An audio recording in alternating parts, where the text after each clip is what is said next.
Grace Evans was the epitome of excellence and integrity. With a solid career and an impeccable reputation in corporate law, she stood out among New York's most promising attorneys. A Yale graduate known for her relentless sense of justice, Grace dedicated her life to building a respectable and solid career at Evans & Co., the family firm led by her father, Richard Evans. Feared and revered in equal measure, he was a powerful lawyer, willing to go far to maintain his influence and untouchable respectability. However, this highly esteemed public image masked a dark morality and an absolute commitment to success at any cost. Grace had always known that the Evans family was a complex web of interests and subtle rivalries, with Richard guiding each member as if they were pieces on a chessboard. Her sister Claire, with natural charm and a magnetic personality, had always been her father's favorite, though she shared none of Grace's ethical rigor. While the older sister built her career through hard work and sacrifice,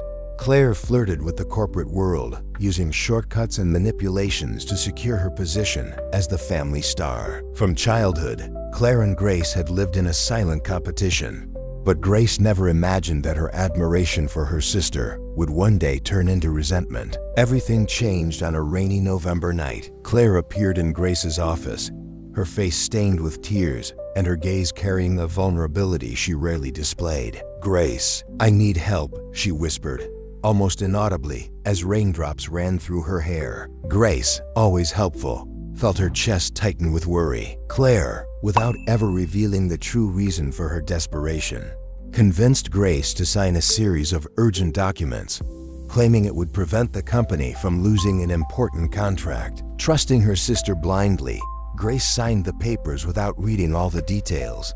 She was simply trying to help. Months later, the nightmare began. The FBI made an unannounced visit to the Evans & Co. office with search and seizure warrants. Confused and not understanding the situation, Grace tried to follow the process, only to be informed that she was under investigation for money laundering. The documents she had signed with Claire had served as evidence against her, directly linking her to a financial fraud scheme involving pharmaceutical corporations and corrupt millionaires. During the interrogation, a cold and distant Claire merely observed, offering evasive answers that implied Grace was solely responsible for the scheme. Her father's look of disappointment was the last thing Grace saw before leaving the office.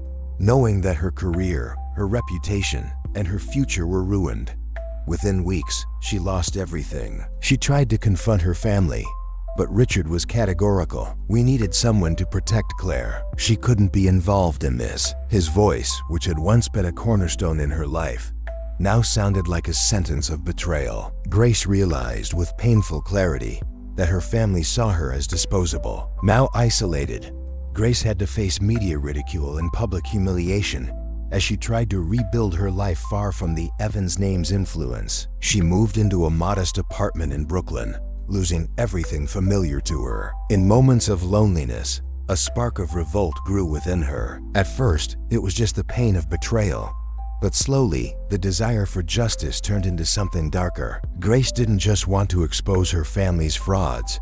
She wanted to destroy them from the inside out, to ruin everything they had built and watch, one by one, as they paid for what they had done. However, she knew she would need an ally, someone as powerful and calculating as the Evans, but with their own motives to take them down. That's when John Miller came onto her radar. John was the son of the Miller clan, a rival family in New York known for their power in the technology sector and their caution in personal and business relationships. Although she knew little about him, Grace knew he had inherited his father's pragmatism and coldness. The owner of one of the country's largest cybersecurity companies, the Millers were private, but their rivalry with the Evans was a spark that, if used well, could ignite the scenario Grace envisioned. After a few weeks of observing John's moves, Grace realized he could be her key piece. John frequented elite social circles, but was rarely seen accompanied. He maintained a serious, enigmatic demeanor, which only intensified the air of mystery around him. His controlled expression, calculated gestures, and probing gaze suggested someone well-versed in the games of power and distrust. Grace decided he would be the perfect ally, but would need to earn his trust one step at a time. She crafted her plan precisely. After several events where she discreetly approached John, hinting at professional interest and subtly provoking him about the Evans legacy of power, Grace noticed he was beginning to catch on to her intentions. Finally, at the year's most important charity gala, she decided it was time to address her true purpose. Dressed in an elegant black gown, her hair in a low bun exuding sophisticated simplicity, Grace observed John from across the room. He seemed engrossed in conversation with the mayor, but his eyes lifted and met hers for a few seconds. Grace read that look as a signal, something akin to a challenge. Taking a deep breath, she approached with firm steps and a light, though calculated, smile. When John noticed her, a subtle tension sparked between them. "John Miller," she began, her tone soft but with a weight that made the reason for her approach clear. "I imagine you know who I am." He kept his gaze steady, assessing her with a skeptical interest. "I do. The lawyer who lost everything. Tell me, Grace, what could the fallen daughter of the Evans possibly want with me?" Grace held his gaze, showing no hesitation. "I want the same thing you do. Their downfall." Her voice was low and firm. It was almost a whisper, but it carried a determination that made John briefly avert his eyes, as if he were silently assessing the proposal. "Why would I care about a fight between sisters?" he inquired, not shifting his expressionless face, but with a slightly challenging tone. Grace stepped a little closer until her words were for him alone. "Because my family is plotting to sabotage the government contract you need. I have information that can secure your victory and strengthen your name industry." He analyzed her for a few more moments, his eyes inscrutable, though a subtle raising of his eyebrows suggested surprise and interest. Then John smiled, but it held no warmth. It was a controlled gesture, indicating that he liked what he was hearing, but still doubted every word she said. "And you want my help to destroy your own family?" It wasn't a question, it was a direct statement, as if he was testing just how far she was willing to go. Grace took a deep breath, leaning slightly forward. "I'm willing to go as far as necessary, as long as you are too." She could feel John's piercing gaze examining every nuance of her words, and the intensity of that moment almost made her waver. But she had come too far. He finally extended his hand in an unexpectedly chivalrous gesture. Grace observed the long, firm fingers with a mix of distrust and determination. She reached out to shake it, aware that this simple touch sealed more than a deal. It was a union of vengeance, dangerous and full of secrets. As she left the gala, Grace's heart pounded. She knew the alliance with John was risky, and that, by his side, she would have to be extra cautious. She also knew that, soon, her family would face something they had never expected. And this time, she would be in control. John Miller's decision to accept Grace's proposal was not made without due calculation. He was known for his prudence, meticulous coldness, and for never trusting anyone impulsively. Yet, Grace Evans had stirred an unusual curiosity in him from the moment their eyes met. There was in her a sharp determination, an almost dangerous intensity, visible in the way she spoke about her enemies. John knew how to recognize this kind of ambition, and when Grace suggested a facade de marriage, a partnership built under the shadow of revenge, he felt a disturbing, yet intriguing, sense of familiarity. He knew she hadn't told him everything. Even so, he considered that, by his side, she could be both useful and dangerous. John needed a wife, not out of desire nor convention, but due to the need to ensure that MillerTech, his cybersecurity company, remained competitive for a Department of Defense contract. It was a significant contract, a project that would cement the Miller name as leaders in national security technology, consolidating the company's position as a reference in the field and guaranteeing his family even greater influence. However, the more traditional advisors required that the leader of the company, in this case, project a stable and family-oriented public image, a peculiar but unavoidable demand to gain the necessary approval. The image of a distant CEO focused solely on work was poorly viewed by the conservative eyes of the committee. John knew he needed a wife to stabilize this perception. It was amidst this evaluation that Grace's proposal became an improbable but strategically viable option. After their tense first meeting at the cocktail event, they scheduled a meeting in a discreet cafe in downtown Manhattan.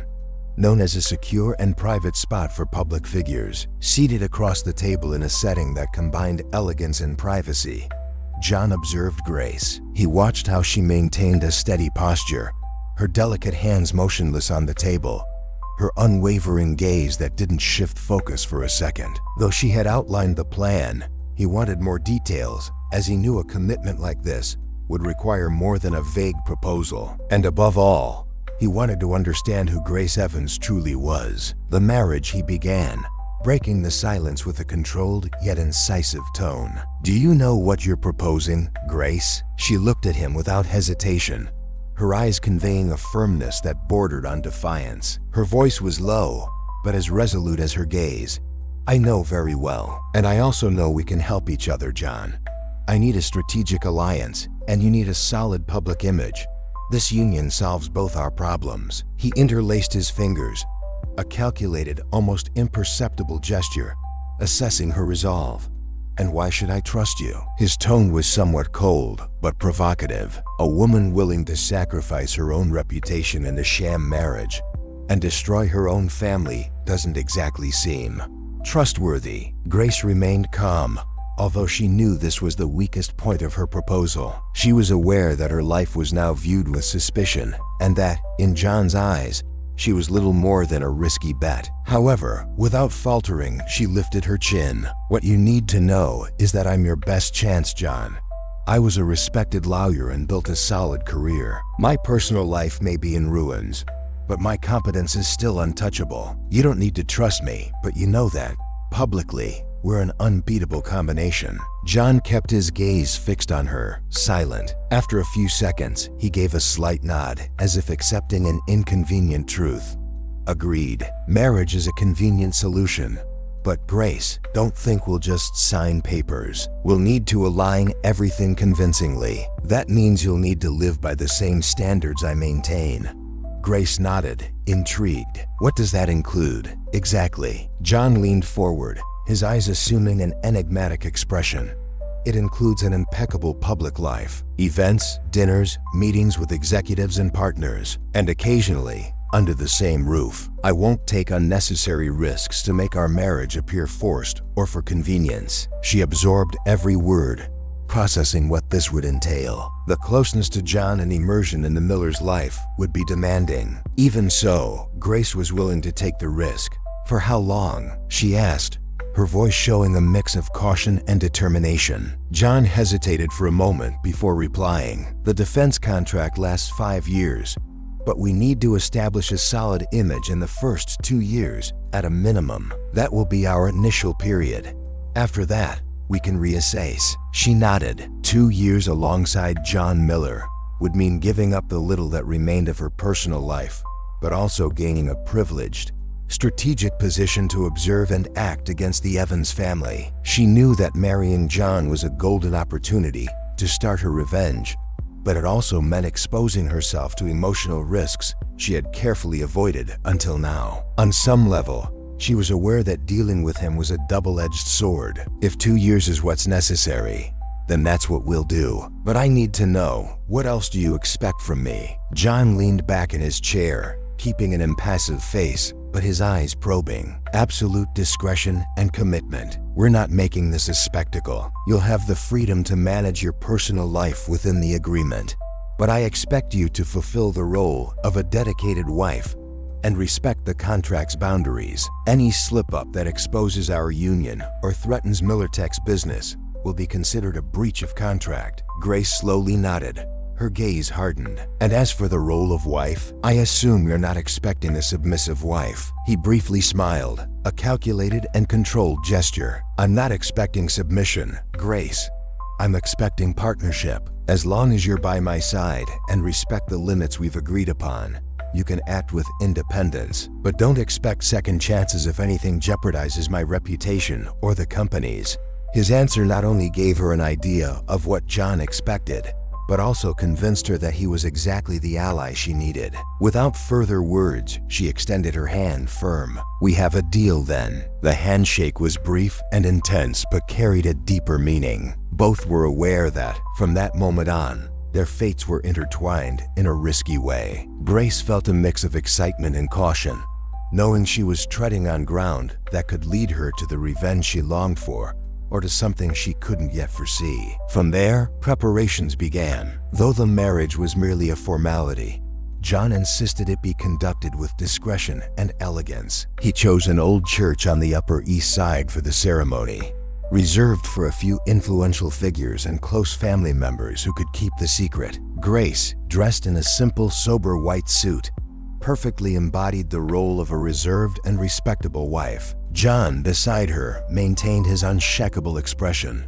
though his eyes were ever watchful, as if observing every nuance of his new wife. After the ceremony, they headed to the Miller family mansion, where a small reception would be held with only Miller Tech's advisors and a few key investors. For Grace, it was the first test of her new identity. Every gesture, every look, every smile was carefully calculated. Beside John, who maintained a stern and distant demeanor, she found the balance between support and discretion. The impact on the guests was noticeable. The contrast between his seriousness and her elegant serenity worked exactly as expected. John watched her closely, analyzing Grace's performance like a conductor attentive to each note. He introduced her to partners and investors with a discreet formality, but the way he scrutinized her every reaction showed he still saw her as a gamble with risks. Grace noticed the scrutiny but kept her composure, knowing that proving her competence and control was essential not only for business,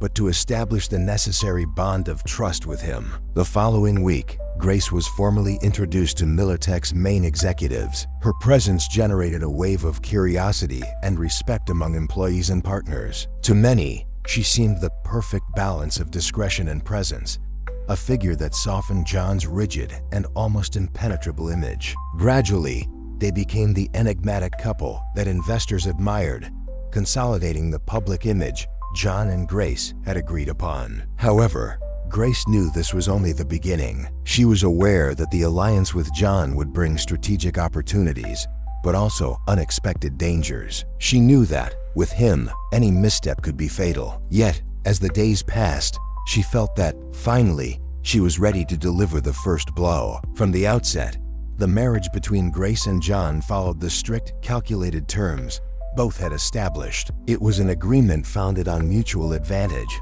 but without any emotional connection. They shared the Miller mansion but lived in practically separate worlds. John spent most of his time in his private office, absorbed in strategic details for the company and the Department of Defense contract. Grace, on the other hand, managed the couple's public image, ensuring they were seen as a respectable and harmonious pair. Though their interactions were distant, their joint presence at events and receptions maintained an impeccable facade. Life there, however, was not merely a matter of cohabitation. From the beginning, they had set clear rules: no questions about the past, unquestionable privacy, and above all, absolute respect for appearances. To the world, they were the perfect couple. To each other, they were merely partners with temporarily aligned interests. Grace respected these guidelines, but knew they also served to keep John in control and to keep her away from any secrets he wasn't willing to share. In the first days,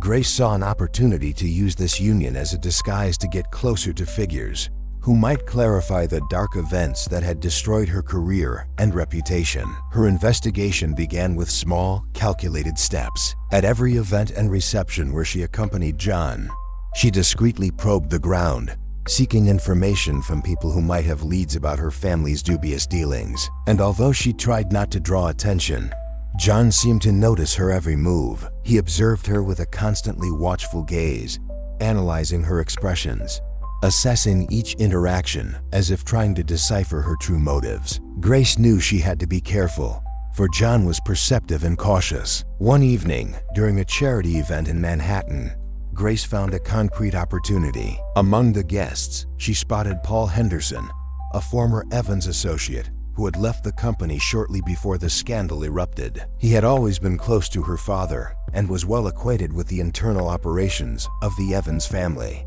especially the less transparent dealings. Upon noticing him, Grace approached discreetly and initiated a conversation, maintaining a friendly demeanor and a polite smile while staying focused. "Mr. Henderson, it's good to see you," she said warmly. watching him closely. He seemed surprised to recognize her, but upon noticing the ring on her hand and remembering she was now part of the powerful Miller family, his expression softened. "The pleasure is mine, Mrs. Miller. I heard your life has undergone some big changes recently. How are you adapting?" He spoke in a formal tone, but Grace detected a hint of curiosity in his voice. Seizing the opening, Grace skillfully guided the conversation, subtly mentioning her past relationship with the Evans. Henderson observed her with a mix of caution and interest, hesitating to share certain details. But when she calmly suggested that she wanted to resolve unresolved issues from the past, he seemed to grasp the depth of the pain that it caused her. When she mentioned the corruption scheme that had ruined her, Henderson looked around apprehensively, lowering his voice almost to a whisper. "Grace, some things, perhaps it's better to leave them in the past. Very powerful people were involved. I left to protect myself." His words carried a silent warning, a weight she understood well. Yet, Grace kept her gaze fixed on him, determined. "Paul, they've already taken everything from me. There's nothing left to lose. What I need now is the truth," she said, trying to project a confidence she hoped would convince him. Henderson hesitated for a moment, but seeing her resolve, he seemed on the verge of revealing something significant when, suddenly, John appeared at her side, interrupting the conversation with an enigmatic look and a calculated smile. "Grace, may I steal you for a moment?" he asked in a gentle tone, though with a firmness that made it clear it wasn't an invitation. Henderson quickly excused himself, murmuring an apology, and withdrew. Though frustrated, Grace knew she couldn't confront John at that moment, so she followed him. Moving away from the guests, he led her to one of the empty corridors of the hall, where he faced her with piercing eyes. "You seem very interested in reconnecting with your past, Grace," he commented, his voice low and controlled,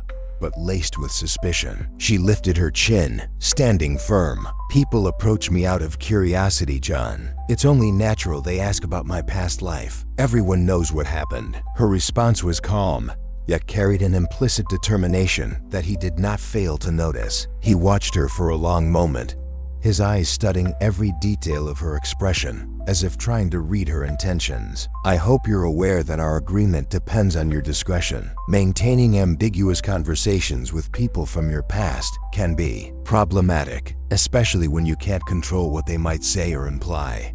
Grace held his gaze, showing no hesitation. "I am fulfilling my role, John. I made a commitment to you, and I am keeping my word. Nothing I do will compromise your image or the company, but I won't pretend I can simply erase the past." She said this in a controlled manner, without raising her tone, but with a firmness that made it clear she would not accept more interference than necessary. John's eyes narrowed slightly, as if analyzing her for any vulnerability. After a few seconds, he gave a slight nod, though the wary look remained. "I hope you know what you're doing, Grace.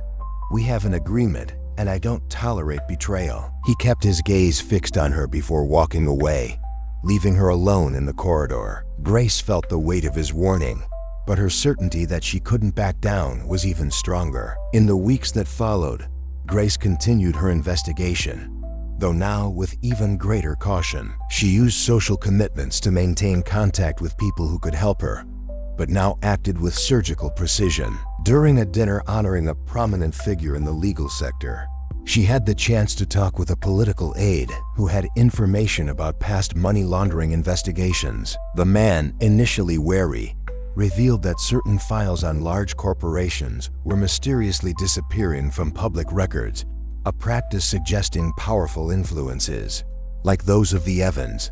Aware of John's constant surveillance, Grace increased her caution, distributing her contacts discreetly and varying the locations where she scheduled meetings. She began to gather concrete information and names of allies who could support her when the time was right. Gradually, she felt the net around the Evans family tightening, but she knew any misstep could ruin everything. Meanwhile, John remained vigilant. He spent long hours in his office, reviewing contracts and preparing the company for the Defense Department bid. Despite his deep immersion in work, his sharp, analytical gaze seemed to follow Grace's every move, and any prolonged interaction she had with figures from her past was noted by him, though he rarely commented. Grace noticed he was testing her, but she remained firm, knowing she couldn't afford any doubts. After a social event, one night when they returned together to the mansion, John watched her for a long time as she removed her jewelry and adjusted her dress in front of the mirror. The tension in the air was almost palpable. He seemed to be evaluating something, as if considering a question he didn't dare voice. Finally, he broke the silence. "You keep yourself busy," he remarked in a casual tone, though it carried a subtle hint of provocation. Grace kept her gaze on the mirror, observing his reflection, and responded in a controlled, slightly defiant tone. "I am fulfilling our agreement," she replied. "The role of a devoted wife requires me to maintain our network of contacts and reinforce our image. Isn't that what you wanted?" He didn't respond immediately, but the slight narrowing of his eyes made it clear he noted the implication. The tension between them grew by the day, and Grace knew that sooner or later he would demand clear answers about her actions. However, as long as she maintained control, she would continue advancing in her quest for the truth, willing to take every risk. It was the beginning of a new phase in her revenge, and the taste was more intense than Grace had imagined. For the first time, she was in a position where she didn't need to bow her head or measure her words to please Claire or her father. There, beside John, Grace had something she had never felt in the controlled world of the Evans family: the freedom to act and, above all, to confront her sister on her own terms. John, with his coldness and caution, was the ally she never thought she would have, a powerful shield that allowed her to move without fear of immediate retaliation. And it was a resource she intended to use to the fullest. That night, after all the guests had left, Grace sat alone in her room, replaying every second of her reunion with Claire, remembering her sister's surprised expression and wounded look upon seeing her there, in such an unexpected and, in a way, unreachable position. The impact was clear, and Grace allowed herself, for the first time in a long while, to feel genuine satisfaction. The image of Claire trying to maintain her composure while processing the shock of the discovery was something she would hold in her mind as a reminder of what she still intended to achieve. However, that initial victory was far from the end. She knew that, to reach everyone responsible for what they had done to her, she would need to maintain a careful game, and the price of that strategy was coexisting with John. During the event, he had observed her in a way that kept her on edge, as if every word she exchanged with Claire, every glance, every gesture, was a clue to something he was still trying to decipher. John was no fool. Grace knew he sensed the weight of the resentment she carried, and though his expression remained unshaken, she felt he was determined to uncover what truly lay behind that marriage. In the following weeks, as Grace worked to expand her contacts and progress in her investigation against her family, John maintained a sort of discreet but constant surveillance. He was always there, evaluating each new connection she made, every meeting or reception she engaged in, and, even though he did not confront her directly, his presence was a constant reminder of how important it was to maintain control. His perception of Grace as a calculating and independent person seemed to spark a mixture of distrust and fascination in him. She knew he paid attention to every detail, searching for any flaw that might indicate a hidden intention, but the idea of being observed at all times no longer intimidated her. On the contrary, it was almost as if this silent duel with John strengthened her resolve. In one of her moments of introspection, Grace realized that her encounter with Claire had left a deeper mark than she had imagined. Seeing her sister there, vulnerable and disconcerted, reminded her of how much she had lost and how much she still needed to rebuild. This unexpected reunion brought back memories of years of stifling rivalry, manipulations and humiliations that Claire had inflicted without hesitation. For so long, Grace had been forced to hide her pain and passively accept her family's choices. But now she realized that, with the alliance by John's side, she had a real chance to turn the tables. Every step she took in the present was also a way to erase the past, and every connection she established brought her closer to restoring her dignity and claiming what was rightfully hers. Grace began using John's network of contacts with even more skill. At social events and elite receptions, she encountered influential figures in the legal and corporate world, people who could provide essential information for her pursuit. A few nights after the reunion with Claire,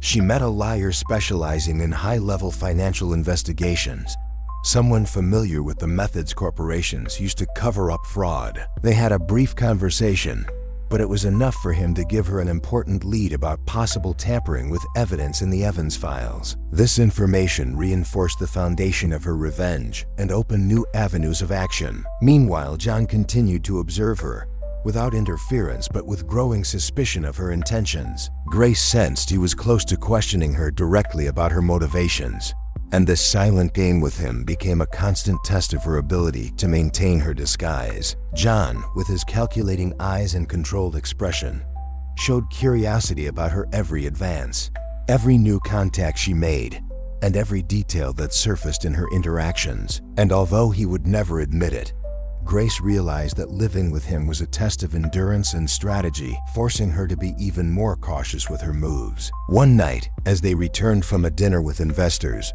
John surprised her with a direct question while they were in the car. He observed her for a moment, his eyes shining with an intensity she had come to know well. "You've been keeping yourself busy," he remarked, with a tone that wavered between intrigue and provocation. Grace kept a serene face and replied without hesitation, "I'm fulfilling the commitment I made to you, John, for the sake of the company's image." He raised an eyebrow, as if expecting a more complete explanation. But Grace turned her gaze to the window, making it clear she wouldn't say anything beyond the necessary. John let out a light sigh, and she noticed, out of the corner of her eye, that he was watching her with an expression that was almost a challenge. When they arrived at the mansion, he accompanied her to the door of her room, pausing for a moment as if he wanted to prolong the conversation, but, in the end, merely offered a discreet nod. Grace entered the room, but the feeling of being constantly tested by him lingered, making the air heavy. For her, this challenge represented a powerful fuel. Though fully aware of the complexities involved in living with John, she also knew he would never cease to be an essential part of her revenge. She knew she needed to maintain the tension and control, manipulating their interactions and glances to the edge until it was time to act openly against those who had betrayed her. Coexisting with John was the price to pay, but it was also the fulcrum to reach something much greater. After that night, Grace made a decision. She would turn John's surveillance into a tool for honing her skills, an opportunity to strengthen her strategies and reinforce her patience. She knew that each of his inquisitive looks, each veiled question, were tests she would have to overcome. And rather than seeing them as threats, she began to view them as training. John was shaping her abilities, unknowingly helping her become more precise and relentless in her plans. On the other hand, their increasingly close cohabitation was beginning to affect him. She noticed how John seemed inclined to extend their conversations, to prolong moments of interaction, as if he were trying to understand something that confused him. Perhaps, behind the distrust, there was a spark of curiosity about who Grace truly was, about what had transformed her into that woman full of secrets. And this growing attention only added to the strength she gathered in silence. With this realization, Grace understood that she was ready to take the next step. The reunion with Claire served as a reminder that her path had no return, and that, with John by her side, though unaware of everything, her journey toward revenge was only beginning. Now, with the Miller name and the shield of her alliance with John, she was positioned to begin a new phase of her mission, to strike not only at the foundations of the Evans family but at the very values they had built at the cost of her own dignity. From that moment on, Grace prepared to move forward with more audacity, letting nothing and no one, especially John, intimidate her. Grace was already familiar with the role of the ideal wife beside John, with each gesture and smile carefully choreographed to project the image of a couple in love and in sync. She had become an expert in feigning complicity, using controlled words and expressions to convey exactly what was expected of her. John's watchful gaze followed her at every event, a nearly palpable presence that kept her always alert, as if he were waiting for any deviation. For her, it was both an exercise in resilience and a test of her own skills in deception. Tonight, however, the challenge seemed even more significant. The private dinner with Millertech investors and strategic partners was an opportunity to solidify important alliances and ensure everyone's confidence in John's vision. He was impeccable in every word and gesture, exuding a calculated confidence that impressed the guests. Grace, for her part, stayed beside him, capturing each nuance of his speech, observing how he used tone and pauses to win over the attendees. It was a mastery she was beginning to admire, despite all the tension between them. The setting was luxurious yet discreet, one of New York's most sophisticated restaurants, with soft lighting and ambient music, designed to facilitate private conversations and strategic negotiations. Grace sensed the investors' expectations in their gazes. They sought reassurance that MillerTech was stable and had a promising future. She knew how much this image meant to John and how much he relied on her collaboration to maintain the facade of a perfect union. The conversation flowed smoothly at first, with guests asking pointed questions about the projects, and John responding with unwavering assurance. He seemed to have every detail under control, from technical aspects to financial projections, and Grace admired his talent for handling delicate issues without hesitation. John displayed absolute command, and the investors observed, clearly satisfied with the leadership he conveyed. She followed the discussions closely, always mindful that her participation should be measured and precise, avoiding any unnecessary intervention. Everything seemed to be going as planned until one of the investors brought up the topic of the new National Defense Project, asking for more details on the allocation of MillerTech's resources. It was a delicate question, but John handled it masterfully, highlighting the strategic importance of the investments without exposing excessive information. Grace was attentive, and when the investor redirected the question directly to her, mentioning her contributions to the project, she responded sincerely but made a slight slip. Unintentionally, she mentioned a possible redistribution of resources across sectors, an information that could be interpreted as a shift in strategy. Instantly, she saw John's face harden slightly, his eyes flashing with a hint of displeasure that only she would notice. He quickly regained control of the conversation, redirecting the focus and neutralizing any misinterpretations. To the investors, the moment went unnoticed, but Grace knew she had made a mistake. As soon as the dinner ended and the guests dispersed, she felt the tension rise, anticipating the confrontation that was sure to come. In the car, the silence was thick, and John remained in a rigid posture, his gaze fixed forward. Finally, he broke the silence with calculated coldness. "Grace, do you understand the importance of what we were trying to achieve tonight?"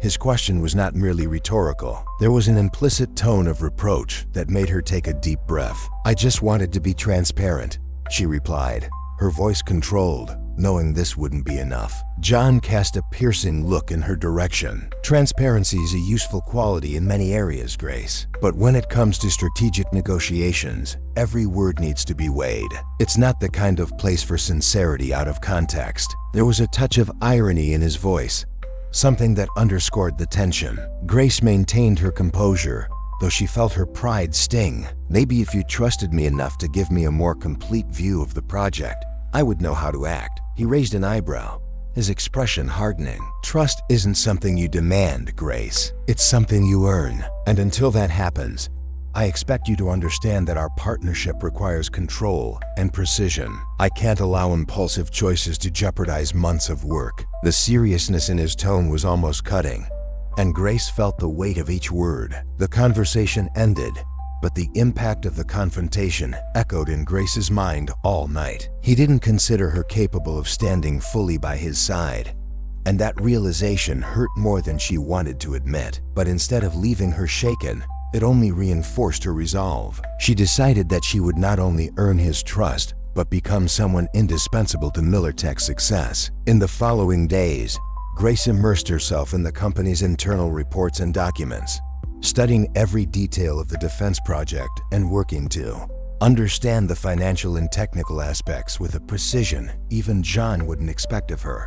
Her dedication was relentless. She spent nights in her private office, making notes and organizing information so she could respond to any question without hesitation. She didn't just want to meet John's expectations, she wanted to exceed them, to prove she was capable of engaging with Millertech at a level he hadn't yet recognized. It was during this research that she found something curious. There was a series of transactions and financial allocations directed to a specific sector within Millertech, responsible for advanced monitoring technologies, which apparently wasn't part of the projects discussed openly. Grace followed the lead, investigating carefully, and discovered that the funds allocated to this sector were significant, but were not mentioned in the official presentations to investors. It was a secret investment, concealed among other expenses, as if only a few people in the company knew about the project. The secret project piqued Grace's curiosity, but it also triggered a sense of caution. She knew John valued discretion, and this was likely an area where he preferred no interference. Nevertheless, the opportunity to approach him by demonstrating knowledge about something few were aware of was tempting. She decided to investigate a bit further, discreetly questioning employees and gathering information without raising suspicion. With each response, she pieced together a more detailed picture of the project, realizing it seemed to have implications for both the private sector and government partnerships. It was something strategic, showing just how visionary and controlled John was. At the end of a social gathering, as they were returning to the mansion, Grace sensed it was the right moment to mention her discovery. In the car, after a few minutes of silence, she broke the ice with a calm but firm voice. "I noticed that Millertech has been allocating significant resources to a specific cyber surveillance sector, something that, as far as I understand, isn't part of the plan we've shared with the investors." She observed him closely, expecting a reaction, but he kept a serious face. "It's a confidential project," he replied, his tone blending distrust and warning. "There are aspects of our operation that need to remain private, Grace. I'm not sure if you understand the impact of this." She nodded, maintaining a serene tone. "I understand the need for discretion, but I also know I can be helpful. I want you to know that I'm ready to support the company's plans in a more active way, should you need it." Her response was a mixture of offer and challenge. She wasn't asking for permission, but showing she was willing to participate. John observed her for a moment, his gaze fixed, and let out a light sigh, though without indicating whether he accepted or rejected her support. "There are times, Grace, when a strategy demands operating solo, and this is one of them." In his gaze, she sensed what she interpreted as a definitive barrier, a line he was drawing that she should respect. Grace understood the message. For now, she would leave the matter alone but would continue to observe. She knew that this hidden project could be an important element in proving her capability to him. Their relationship was evolving, moving into an ambiguous zone where the personal and professional intertwined in a game of power and mistrust. In the days that followed, Grace continued her routine of studying and preparing for every new opportunity, aware that each step she took in the world of Millertech brought her closer to the control she needed. John, meanwhile, continued to observe her closely, as if seeking to understand the intention she kept so well hidden. She knew that, beside him, she was living on a minefield where any careless move could have a high price, but she was willing to take the risk. Returning to New York brought back the intense routine and the need for concentration on Millertech's projects.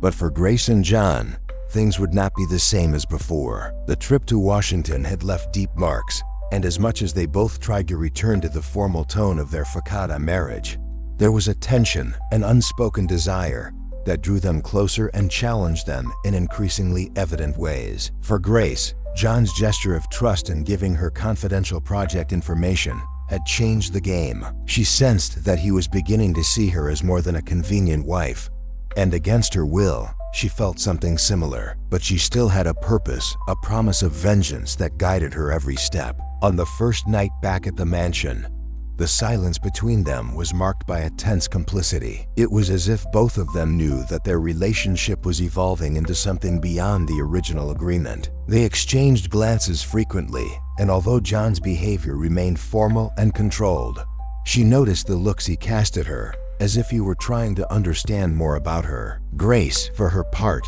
struggled to stay focused, but the sense of closeness and what they had shared in Washington stirred emotions that were difficult to ignore. At the end of that week, John invited her to a private dinner an attempt to extend the connection they had begun to build. Grace accepted the invitation, knowing that this moment could be a turning point, a chance for them to confront the feelings they had so far kept in the background. They met at a sophisticated but discreet restaurant, a place where they could talk freely, away from the curious gazes of high society. The dinner began lightly, with conversations about the company's progress and the prospects of the defense contract. They maintained a professional tone, but as time passed, the dialogue began to deepen. John watched her with an intensity that made it clear how determined he was to understand what truly drove Grace. It was as if, that night, he had decided to seek answers he had avoided until now. Finally, he addressed the subject they both knew was inevitable: Grace's past and the reasons that had led her to accept marriage with him. She hesitated,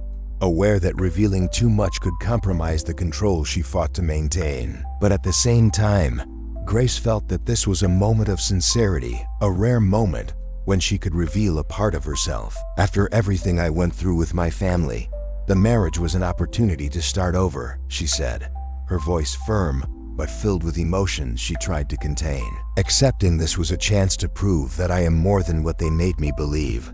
I know that might be hard for you to understand." She looked at him with a challenging expression, but her words carried vulnerability. John listened in silence, his face impassive, but his eyes captured each word. After a few seconds, he did something that caught her off guard. He held her hand across the table, a simple gesture, yet charged with a sincerity that left her speechless. "Grace," he began, his tone softer than usual, "I understand more than you imagine, building something amid chaos. It's something I know well." His words sounded like a silent pact, a promise beyond any spoken word. For a few moments, they remained in silence, absorbing the intensity of that moment. Grace felt as if she were crossing an invisible line, a barrier she had maintained since the beginning of the agreement. John, on his side, felt that, for the first time, he was in front of someone who understood him beyond the facade he had built. At that moment, they were more than allies. They were two people marked by the past, seeking to rebuild something amid the ruins. When they returned to the Miller mansion, the atmosphere was denser, laden with a complicity that transcended the initial agreement. Grace went up to her room, but as she tried to rest, the evening's events kept replaying in her mind. The connection she felt with John was real, and it unsettled her. She knew that, on some level, she was allowing herself something that could compromise her mission. But at the same time, the sense of safety she felt by his side was a feeling she had not experienced in a long time. In the early morning hours, she heard footsteps in the hallway, and upon opening the door, she saw John standing in front of her room, hesitant. She looked at him, feeling her breath quicken, as if they both knew they were about to cross a decisive line. He approached, his eyes locked on hers, and before she could say anything, he asked in a serious tone, laden with an unexpected vulnerability, "Grace, I need to know if I can trust you. Will you give me that certainty someday?" Grace hesitated, but she took a deep breath and looked him in the eyes, resolute. "John, I would never lie to you. I may not be able to explain everything now, but I'm here for reasons that go beyond what you imagine, and I'm by your side." Her voice held sincerity, but also a determination he recognized and respected. John seemed to consider her every word, absorbing the depth of what that meant. And then, as if all the restraint they had kept until now was finally broken, he kissed her, intensely and without hesitation. It was a kiss that carried everything they had both repressed: desire, anger, and an uncontrollable need for connection. Grace responded, surrendering to that moment with the same intensity, as if for that brief moment, she could forget the purpose that guided her. When they pulled apart, the silence between them was filled with meaning. John looked at her with an expression that mixed desire and a complexity she still couldn't interpret. Both knew that this moment had transformed the relationship they had built so far, that the barriers of the facade marriage would no longer be enough to contain them. Without a word, he left the room, but the last look he gave her carried promises and uncertainties she knew she would have to face. That night, alone in her room, Grace felt more torn than ever. Part of her longed for what she had shared with John, but another part, the part that bore the weight of the past and vengeance, knew she couldn't allow herself to become involved. John was more than an ally. He was someone who was beginning to challenge her in a profound way, and that frightened her as much as it attracted her. But she knew that the journey of revenge she had mapped out against the Evans family was not yet complete, and that her mission required absolute focus. John was a risk, a powerful distraction that could pull her away from everything she had meticulously planned. If she allowed these feelings to grow, she would be surrendering to something that could jeopardize it all. And at the same time, there was the possibility that, in the end, he would be the only one capable of understanding the scars her past had left. When morning finally arrived, Grace felt determined to maintain the balance between her mission and the new dimension of her relationship with John. She knew that walking this fine line would require a strength she had yet to discover, but she was ready to face whatever was necessary. The days that followed brought an almost unbearable tension between Grace and John. The mansion seemed enveloped in a thick silence, where every glance exchanged, every avoided word revealed the weight of the secret now standing between them. Grace tried to keep to her routine, but she felt John's watchful gaze always nearby, as if every move she made was being carefully analyzed, scrutinized. She knew he was determined to uncover the truth, and this kept her in a constant state of alert. One particularly quiet night, while reviewing documents in the study, she stumbled upon a detail that made her heart race. Confidential information, hinting at an old connection between the Evans family and a financial fraud network. The mention was subtle, but it indicated that John was dangerously close to the darkest part of her story. The revelation sent a chill down her spine and a sense of vulnerability she rarely felt. She knew that if he discovered everything, her mission and the meticulous control she wielded over her life could collapse all at once. That night, Grace went to the living room where John was seated, his expression closed off, holding a glass of wine, staring into the darkness. Something about his posture showed exhaustion, but also determination. She knew she would have to approach the topic carefully. She needed, somehow, to convince him to abandon his pursuit before he crossed a point of no return. She took a deep breath and approached. "John," she began, keeping her voice steady, though her uncertainty was evident. "I know you're investigating my past, and I understand your reasons, but I'm asking you to stop. Some things should remain buried." He looked at her with a calculated indifference, but his eyes betrayed a deep frustration. "Things that should remain buried?" he repeated, his tone icy. "Grace, we are married. My life is intertwined with yours, and Millertech depends on the trust we have in each other. I need to know who I am truly married to." Grace felt a knot form in her throat at his words. She knew that for him, trust was fundamental, an essential condition for any alliance. And now, uncertainty was gnawing at him in a way she didn't know if she could mend. "I understand your need for security," she replied, carefully choosing her words. "But sometimes, there are pains and experiences that no one should revisit. I carry a past I'd rather leave behind." There was a vulnerability in her tone, but she maintained her dignity, appealing to his rational side. John remained silent, his gaze fixed on her. "Grace, we all have pains we'd rather forget, but when you decided to accept this marriage, you also accepted a commitment with me. If you want me to trust you, you need to be honest. Now." He took a step closer, his voice heavy with an almost pleading expectation. She averted her gaze, feeling the pressure intensify. The intensity in John's expression was almost desperate, as if he needed this truth to calm something within himself, to settle the doubts consuming him. But Grace knew that revealing her past would mean losing not only control of the situation, but also any chance of moving forward with her quest for justice. Every fiber of her being told her this was not the moment. "I can't," she murmured, almost in a whisper.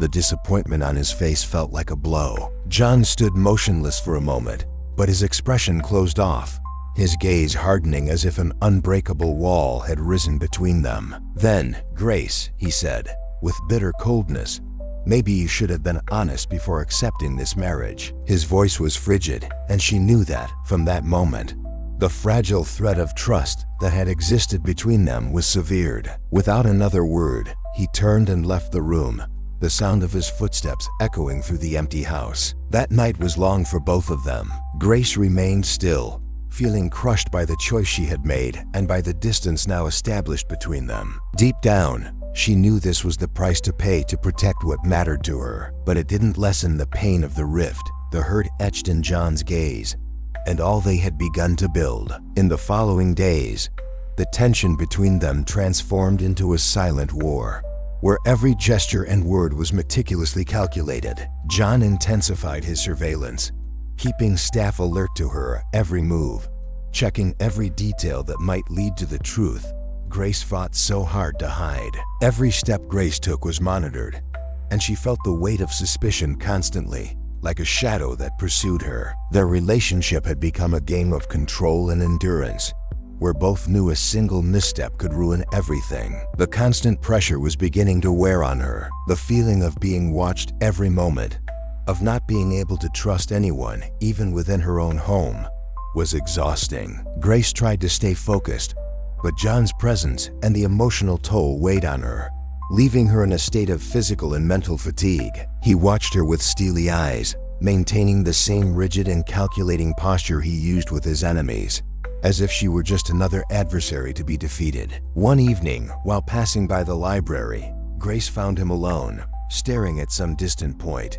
his expression bearing a weariness he rarely allowed to show. John seemed entirely absorbed in his own thoughts, but upon noticing her presence, he lifted his eyes. For a moment, his vulnerability was evident, and she saw in his gaze a mixture of frustration and something akin to hurt, a look that made her hesitate. Grace felt an urge to approach, to say something that might soften the distance between them, but she knew any words would be futile. He watched her with distrust, yet there was also something in his eyes revealing a desire to understand, to see in her a sincerity she could not or would not show. That duality tormented him, and Grace recognized this.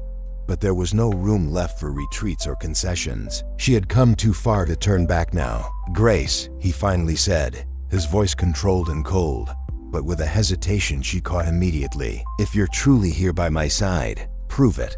Open up to me. Don't ask me to trust in something I can't see." She looked at him, feeling her heart weigh. He had tried every way to open a door for her honesty, to give him something he could believe in. And for a moment, she felt tempted to tell him everything about the Evans betrayal, the pain, and the desire for justice that consumed her. But she knew that doing so would mean letting go of the one thing that truly kept her going, her mission. She had to be ruthless, even if it meant sacrificing what was left between them. "I can't," she answered, her voice low, almost like a lament. He turned away, his face hardening and his expression shutting down. John rose, stepping away with a determination that showed his irrevocable decision. "From now on, Grace, don't expect me to hold back," he whispered. "If you choose silence, then don't complain about the consequences." And with that, he left, leaving her alone with the weight of her choice. Grace felt his words strike like a blow and knew they were now on a collision course that would be difficult to avoid.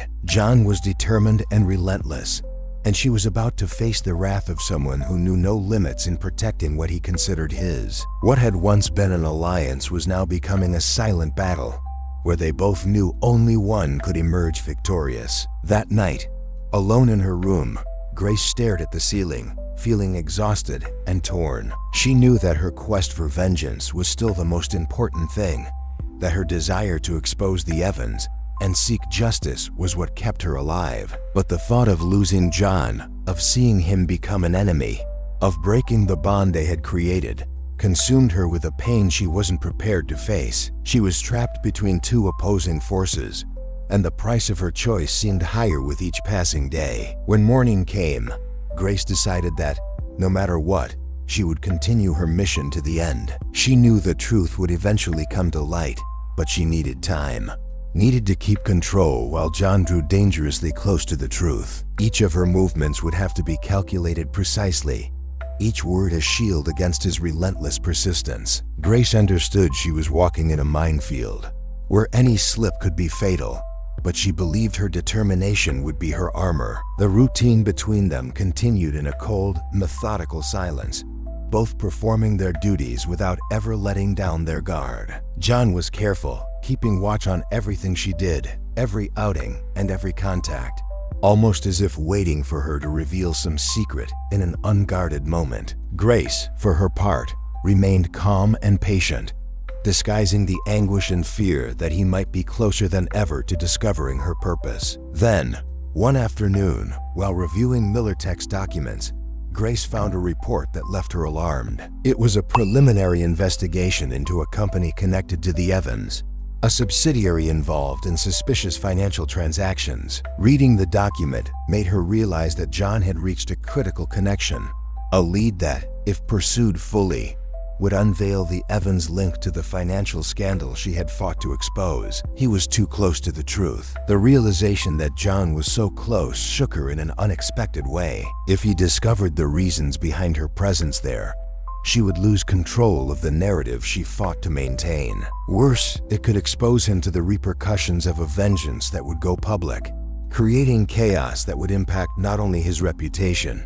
but also the stability of the company he valued so deeply. The thought of dragging John into the turmoil of her past, of implicating him in a war that he hadn't signed up for, gnawed at her resolve. Yet, the mission she had sworn to see through remained as powerful and consuming as ever. That night, Grace decided she had no choice but to confront him one final time, hoping to redirect his investigation, or, at the very least, buy herself enough time to restructure her approach. She found him in the library, deeply absorbed in documents that she immediately recognized as part of his research into the Evans family. John looked up as she entered, his gaze sharp, and the intensity in his eyes told her that he had been expecting this confrontation.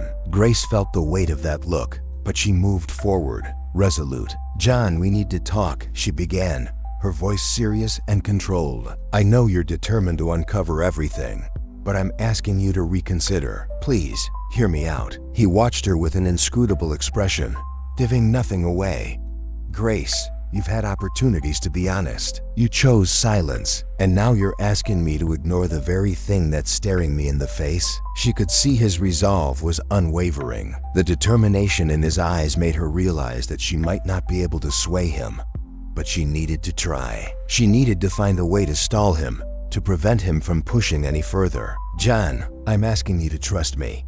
I would never do anything to harm you, but you need to understand that some things are necessary for my own reckoning." There was a mix of plea and sincerity in her voice, hoping he would see it. But John, with his impassive face, simply crossed his arms, looking at her with a chilling calmness that unsettled her. "Grace, trust is a two-way street. If you're not willing to give me that trust, don't expect it from me in return. I will continue my investigation, and if that's a problem for you, maybe you need to ask yourself why." Those words extinguished any hope she had of persuading him. He was prepared to go all the way, even if it meant sacrificing the fragile bond they had built. Grace felt a mixture of desperation and resignation. She knew that now he was a determined adversary, someone who would be an obstacle in her path and who would press her until he unearthed the truth. Realizing there was nothing left to say, Grace left him alone with his investigation. But as she walked down the empty hallway, a new resolve took hold. If he was determined to proceed, then she would have to be even more cautious and swift in her next moves. She would need to intensify her strategy, anticipate his steps to protect her secrets at any cost. That night, Grace couldn't sleep. Hours dragged by as her mind worked ceaselessly, mapping out the next steps and calculating every detail to ensure John would never uncover what she had been planning. There was a part of her that resented what their relationship had become, the coldness and mistrust now embedded in every interaction. But she knew there was no turning back. She was willing to sacrifice everything for her goal, even him. From that night onward, Grace began to take stricter measures to conceal her actions. She communicated only with her most trusted contacts, using discreet channels to continue her investigation without him intercepting. She increased the secrecy around her movements, carefully monitoring each environment, every call, every message exchanged, knowing that John was clever and that any slip-up could lead to her undoing. Meanwhile, John continued with his own investigations, and as the days passed, the tension mounted. It was as if they were both locked in a dangerous dance, each trying to anticipate the other's next move. There was a desire for understanding between them, a will to connect, but the need for control and mutual suspicion kept them apart. Then, on a stormy night, after a long day of work, Grace found John waiting for her in the mansion's foyer. His expression was grim, his face lit only by the dim entrance lights. But there was something in his eyes that warned her. He didn't need to say anything. She knew from the intensity of his gaze that he had found something important. Her heart pounded, and for a brief instant, she was certain that everything was about to collapse. "Grace," he said, his voice low but firm, "I think I finally understand who you really are." Those words hit her like a blow, but she remained motionless, staring at him, refusing to show weakness. She knew he didn't have concrete proof yet, that he was still piecing the puzzle together, but the thought that he might be close to the truth terrified her. "Then say it," she challenged, meeting his gaze. "Who do you think I am?" He stepped closer, reducing the distance between them, his eyes fixed on hers. "Someone who's here for reasons very different from what you led me to believe. Someone hiding behind a facade to achieve a goal I don't fully understand, but what I intend to discover." The proximity between them made the air almost unbearably heavy. Grace felt a mix of emotions: anger, pain, and ironically, an overwhelming attraction. His thirst for truth and justice burned as fiercely as her drive for revenge. They were so close yet worlds apart. Grace knew he would never stop, that his determination was as intense as hers. Finally, she lifted her chin, her gaze resolute. "If that's what you want, John, then go ahead. Don't expect me to make it easy for you." He remained silent for a moment, just watching her, as if searching for sincerity in her words. And then, in an impulse that took her by surprise, he cupped her face and kissed her with a desperate intensity, as if seeking in that closeness the answer to the doubts haunting him. Grace, despite the confusion, responded, letting herself be swept into that moment by that clash of contradictory emotions. When they pulled apart, both were breathless, but the weight of the situation quickly settled between them again.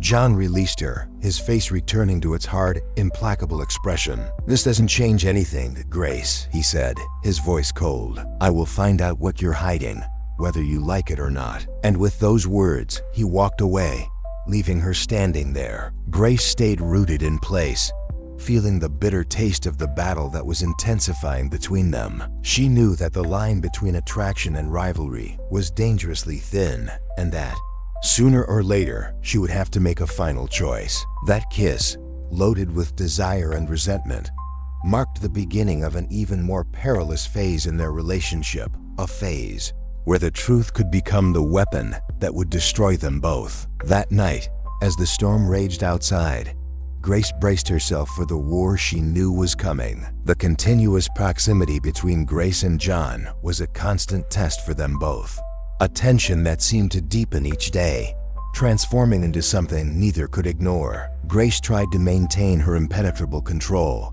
but his presence, the silent glances, and unexpected gestures were beginning to erode the resistance she had maintained so carefully. John, on the other hand, seemed increasingly intrigued by her. Each day, he realized just how much Grace was a blend of strength and vulnerability, a mystery that both attracted and frustrated him. Every new layer he uncovered revealed a woman more complex and determined than he had imagined. At first, Grace thought she could handle this closeness, keep John at a distance, and focus on the mission that had brought her there. But what initially seemed like an alliance of convenience was becoming something much heavier, something that made her question her own intentions. Each look he gave her, each conversation in which he tried to go beyond the surface, left her feeling less confident that she could resist what was growing between them. One evening, after a long day of meetings and commitments, Grace found John in the living room. He was engrossed in some documents, but when he saw her enter,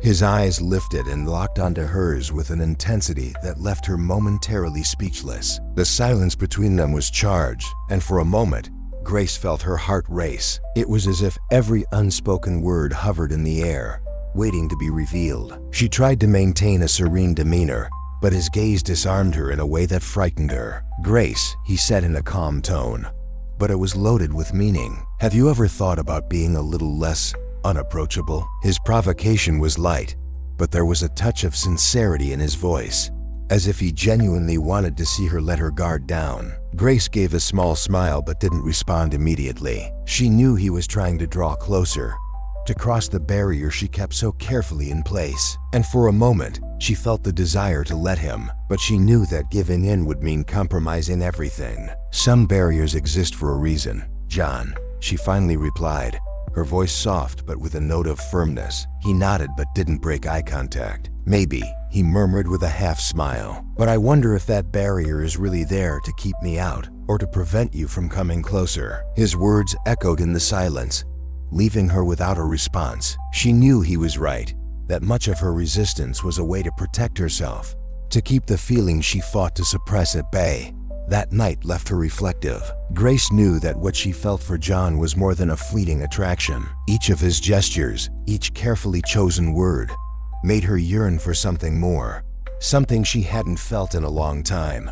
The possibility of truly being seen, of being understood beyond the walls she had built. But at the same time, her mission of revenge, her desire to bring justice against the Evans family, was something she couldn't abandon. She was caught between wanting to let herself trust John and the need to stay resolute in her pursuit of justice. The dilemma intensified the following night during a corporate event. Surrounded by colleagues and investors, Grace and John played the role of a couple with a natural synchronicity. But there was something more in the way they looked at each other, something that transcended the simple facade of complicity. In the middle of the evening, while speaking with a group of investors, John took Grace's hand, his grip firm and protective, as if to remind her that he was there, that trusting him might be a real option. Grace tried to ignore the feeling that gesture caused, but her heart betrayed her. John's touch seemed to reach the deepest parts of her, the parts that still believed in the possibility of a new beginning,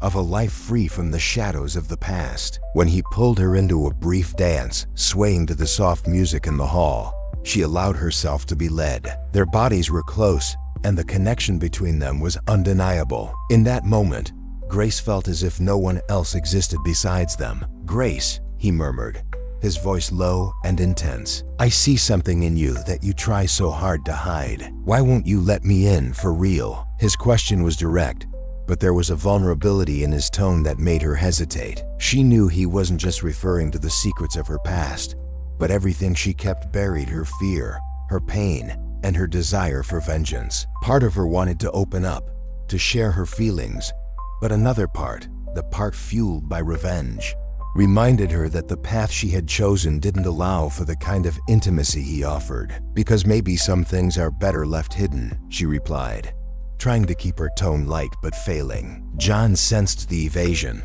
but instead of pressing, he simply continued to dance, his gaze fixed on hers, as if searching for an answer she wasn't ready to give. After the event, on the drive back to the mansion, the silence between them was heavy. Both were aware of the growing tension, of the attraction that was now impossible to ignore. Grace felt torn. She knew that continuing this emotional game would lead her to a point of no return, but at the same time, she couldn't pull away. There was something about John that made her want to be a different person, someone free of the weight of the past.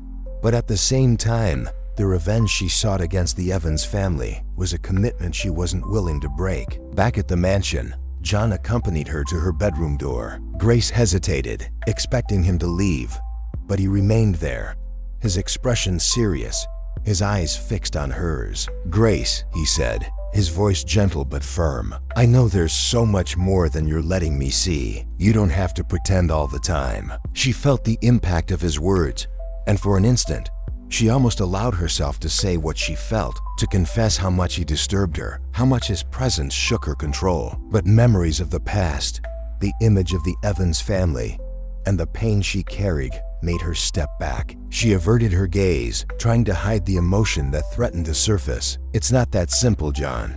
Some things are safer where they are." He didn't respond immediately, but his hand reached for her face, a gesture that was both gentle and intense. "I want you to know that you don't have to carry everything alone," he said, his voice low. "I want to be someone you can trust, but that has to go both ways, Grace." His words echoed in her mind, and she felt her heart tighten. He was offering her a way out, a path where she might be able to leave the past behind and build something new. But her mission was something that consumed her deeply, something she couldn't abandon. The price would be too high. Instead of responding, she gave a slight nod and murmured, "I know." And with that, she closed the door, leaving him alone in the hallway, without giving him the answer he sought. In the days that followed, Grace felt more torn than ever. With each interaction with John, the struggle between her feelings and her mission intensified. He was a constant presence, challenging her to be honest, to trust.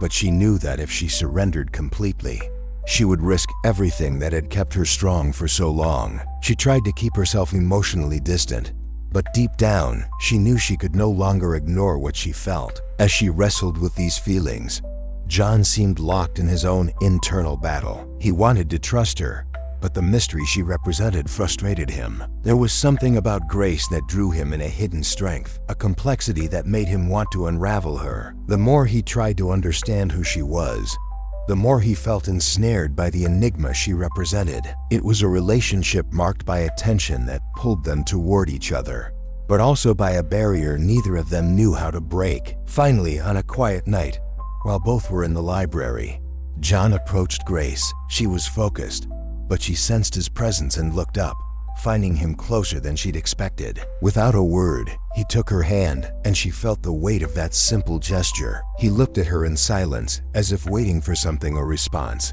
a surrender. "Grace," he murmured, his voice low and profound, as if gathering all the courage he had. "I don't know how much longer I can wait. I see something in you that keeps you from trusting, but I need you to know that I'm willing to face anything for you. I just need you to let me see who you really are." His words hit her like a painful confession. Grace felt the weight of that truth, of the sincerity he offered her without hesitation, even knowing there was something dark within her, something he could never fully understand. But at the same time, she knew that anything she said could put everything at risk. As much as she wanted to surrender to that promise of protection and understanding, the past remained a wall she couldn't break down. She took a deep breath, fighting the emotion that threatened to betray her.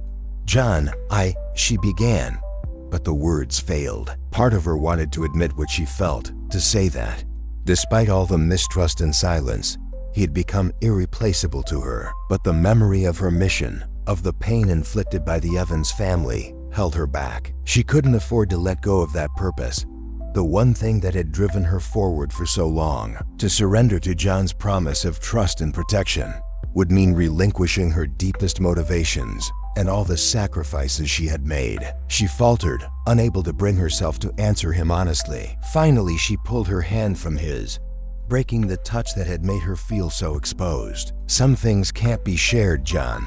"Not yet," she murmured, her voice barely above a whisper, carrying the weight of a truth she couldn't voice. For a moment, he just stood there, his face unreadable, but his eyes betrayed the disappointment and frustration he felt. He nodded slowly, taking a step back, and the distance between them felt insurmountable. "Very well, Grace," he said, his tone colder now, as if accepting that she wasn't ready to give him what he needed. "But understand, without trust, there's nothing I can do." She watched him leave, her heart heavy, feeling the sting of the moment as a physical ache. She knew she was walking away from something real, but she was still a prisoner of the promise she had made to herself, to never give up on her revenge, to never forgive those who had shattered her life, even if it meant losing John. That night, alone in her room, Grace lay awake, staring into the dark, feeling the hollowness left by her choice. She knew she was getting closer to an impossible crossroads,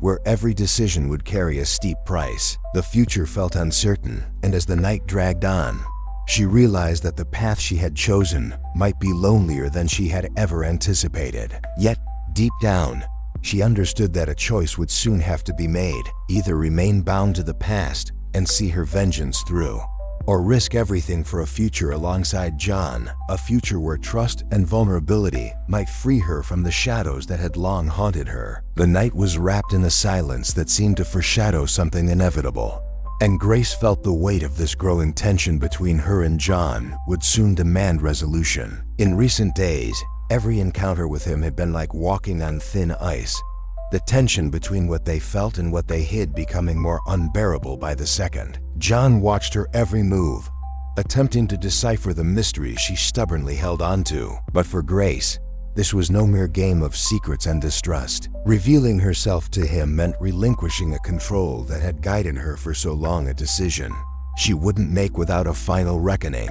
After yet another evening of quiet and restrained gestures, John finally took the initiative to approach her in the library, where she had sought refuge after dinner. When he entered and shut the door, the air in the room seemed to shift, thick with an expectation that left Grace tense. She knew he wouldn't leave without answers, and perhaps it was for the best. Every look of disappointment and hurt in John's eyes wounded her more than the past she had sought so desperately to hide. "Grace," he began, his voice deep yet controlled, "I'm done with lies and pretense. I need the truth now without evasion." His steady gaze pierced through her, leaving her no room to dodge his demand. There was no escaping this conversation, and perhaps it was time. Grace moved closer to the fireplace, where the warmth of the flames contrasted with the chill she felt at the thought of unveiling her secrets. "I warned you there were parts of my life I'd rather leave buried," she began, keeping her tone steady. "But I think it's time you knew why I'm really here." She lifted her gaze, meeting John's eyes. He looked at her with a blend of anticipation and understanding, as though he already knew part of what she was about to reveal. The decision was made. She took a deep breath and continued, her voice firm. "I married you to get closer to Claire and my family," she said, feeling the tension intensify as the words came to life. "They betrayed me, destroyed my life, and what I seek is simple: vengeance. I'm here to expose them, to reveal every crime they've committed, and to ensure they pay for it all." The weight of that revelation made the air thick, but at the same time, Grace felt an immense sense of relief. It was the first time she had admitted it to anyone aloud. John remained still. His face was impassive, but his eyes held hers with an intensity that conveyed more than words could express. After a long silence, he took a step closer. "So you're seeking vengeance against your own family?" The statement hung heavily in the air, as though he were processing every detail of her revelation. "That's why you agreed to this marriage?" Grace nodded slowly, not breaking eye contact. "Yes.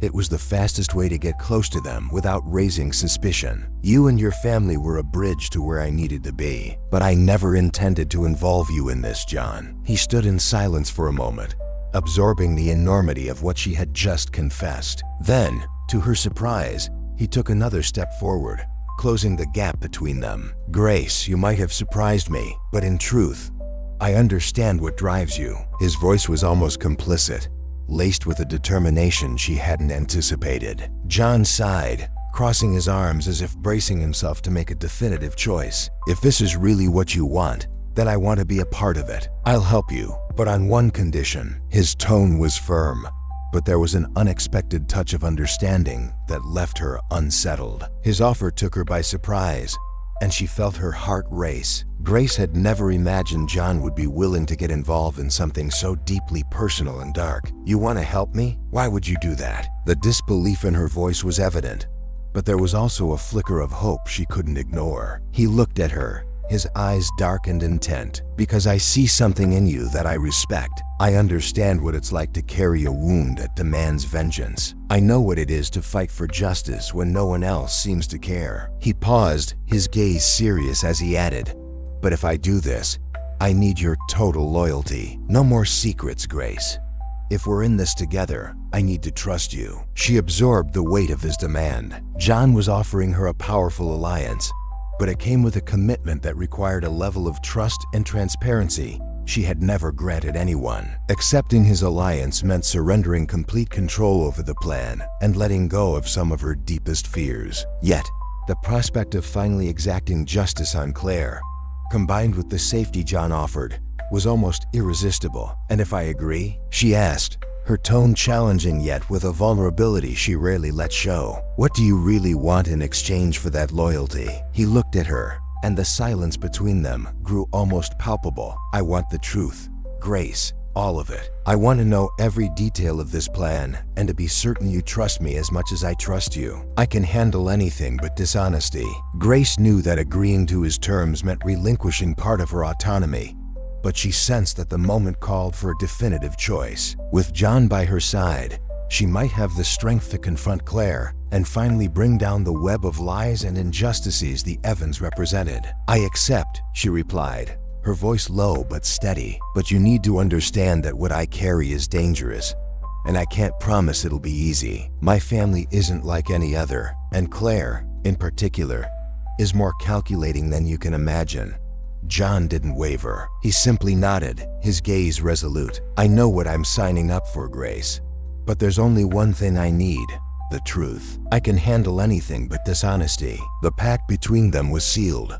From that moment on, they weren't just allies. They were accomplices in a mission that would demand complete commitment and trust. Grace felt torn between the fear of what they were about to face and the relief of finally having someone by her side. John had become more than just a partner. He was someone willing to face any consequence.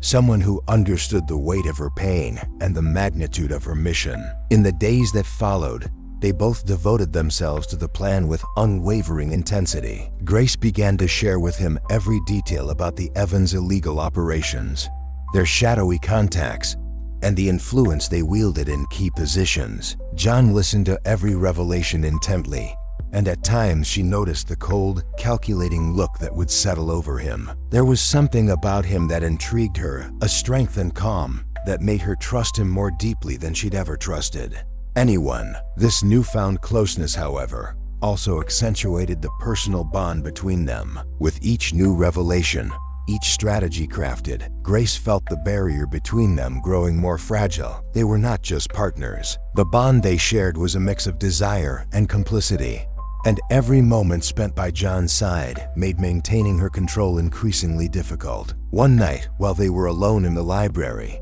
Grace felt John's eyes on her. She looked up, meeting his intense gaze, and he moved closer, holding her hand firmly. "Grace," he murmured, his voice low but filled with intensity. "We're close to getting what you want, but I need you to know that if we go all the way, it may cost us more than we can imagine." She understood his meaning. The plan was becoming riskier, and Claire wouldn't be an easy adversary to defeat. Grace took his hand in return, meeting his gaze, and without hesitation, replied, "John, I've never wanted anything more in my life. I know the risks, but now, with you by my side, I'm ready to face them." He nodded, and without saying another word, he pulled her close, enveloping her in an intense, definitive kiss, a silent promise that they would stand together, no matter what. In that moment, any doubts or hesitations seemed to dissolve, and Grace felt more certain than ever that, with him, she had a real chance to face Claire and whatever the Evans family might throw at her.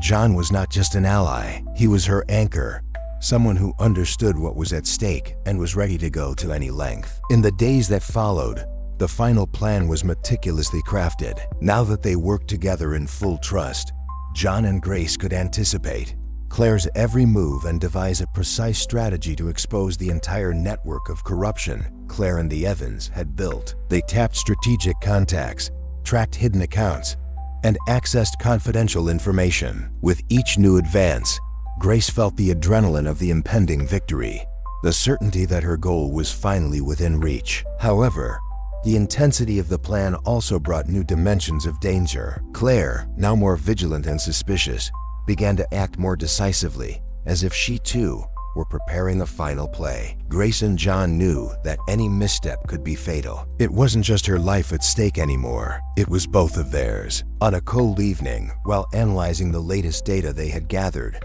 Grace felt exhaustion and anxiety creeping over her. John sensed her unease, and as he approached, he placed a reassuring hand on her shoulder, conveying a sense of calm that helped her stay focused. The night was wrapped in a silence that seemed to foreshadow something inevitable, and Grace felt that the growing weight between her and John would soon need to be resolved. In recent days, each encounter with him felt like walking on thin ice, where the tension between what they felt and what they hid became more unbearable with each moment. John watched her every move with careful attention, trying to decipher the mysteries she insisted on keeping hidden. But to Grace, this was not merely a game of secrets and distrust. Revealing herself to him would mean giving up a control that had guided her for so long, a decision she would not make without a definitive confrontation. After another evening of silence and restrained gestures, John finally took the initiative to approach her in the library, where she had retreated after dinner. When he entered and closed the door,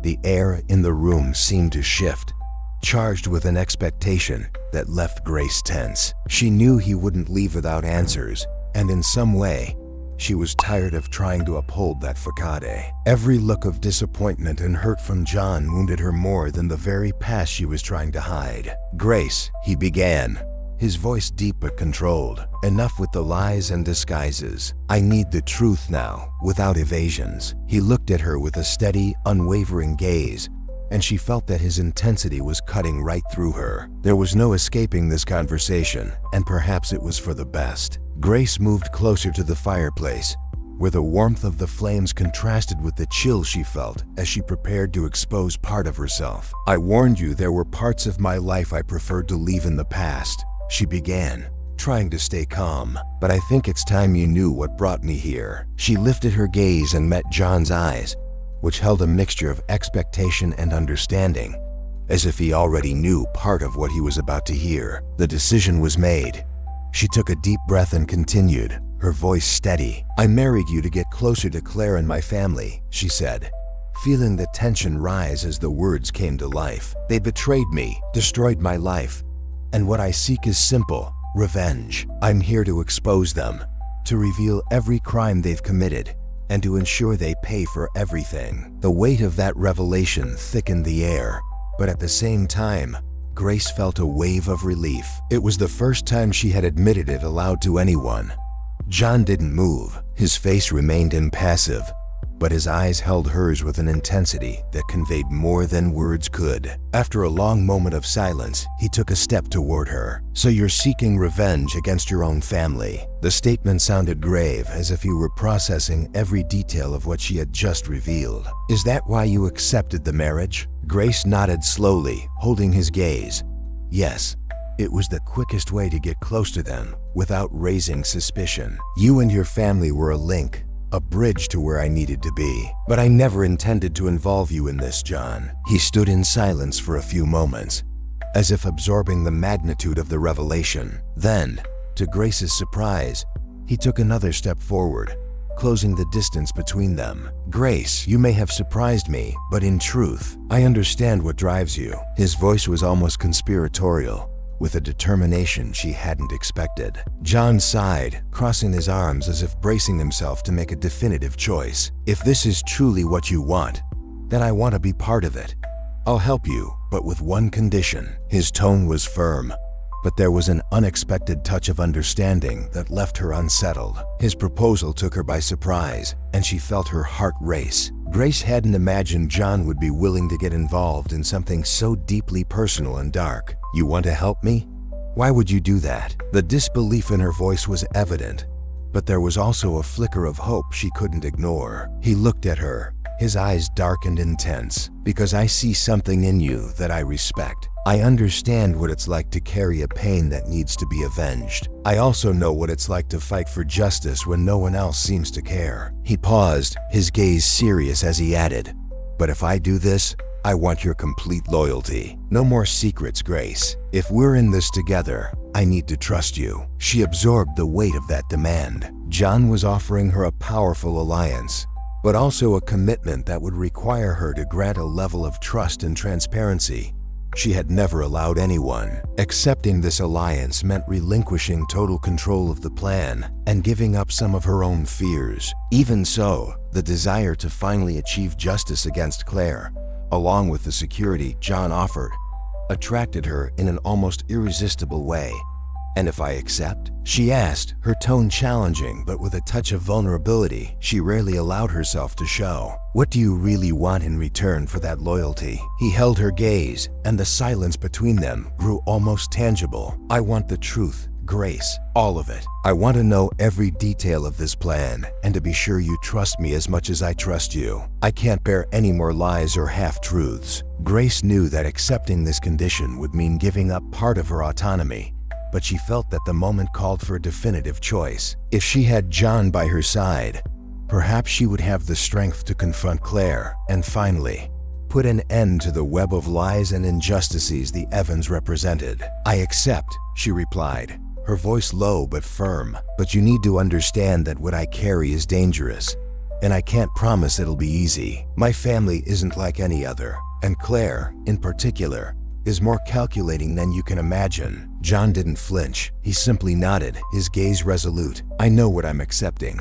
Grace, but I want only one thing: the truth. I can handle anything but dishonesty." The pact between them was sealed. From that moment, they were not just allies. They were accomplices in a mission that would demand complete commitment and trust. Grace felt torn between the fear of what they were about to face and the relief of finally having someone by her side. John had become more than just a partner. He was someone willing to face any consequence. Someone who understood the weight of her pain and the magnitude of her mission. In the days that followed, they both dedicated themselves to the plan with unwavering intensity. Grace began to share with him every detail of the Evans' illicit operations, their shadowy contacts, and the influence they held in key positions. John listened to each revelation with attention, and at certain moments, she noticed the cold, calculated look he adopted. There was something about him that intrigued her, a strength and calm that made her trust him more deeply than she had ever trusted anyone. This closeness, however, also intensified the personal bond between them. With each new revelation, each strategy devised, Grace felt that the barrier between them grew increasingly fragile. They were not just partners. The bond they shared was a blend of desire and complicity, and every moment beside John made maintaining her control even harder. One of those nights, while they were alone in the library, Grace felt John's gaze fixed on her. She lifted her eyes, and he approached, holding her hand firmly. "Grace," he murmured, his tone low but full of intensity. "You know we're close to achieving what you want, but I also want you to know that if we decide to go all the way, it could cost us more than we imagine." She knew what he meant. The plan was becoming dangerous, and Claire would not be an easy adversary to defeat. Grace stepped closer, holding his hand back, and without hesitation replied, "John, I've never wanted anything so much in my life. I know the risks, but now, with you by my side, I'm ready to face them." He nodded and, without another word, pulled her to him, enveloping her in an intense and definitive kiss, like a silent promise that they would be together, no matter what happened. In that moment, any doubts or hesitation seemed to dissipate, and Grace felt more certain than ever that with him, she finally had a real chance to confront Claire and whatever the Evans might have planned against her. John was more than an ally. He was her anchor, someone who understood what was at stake and was prepared to go to the very end. In the days that followed, the final plan was meticulously crafted. Now working together in full trust, John and Grace were able to anticipate Claire's every move and devise a precise strategy to expose the entire network of corruption she and the Evans had constructed.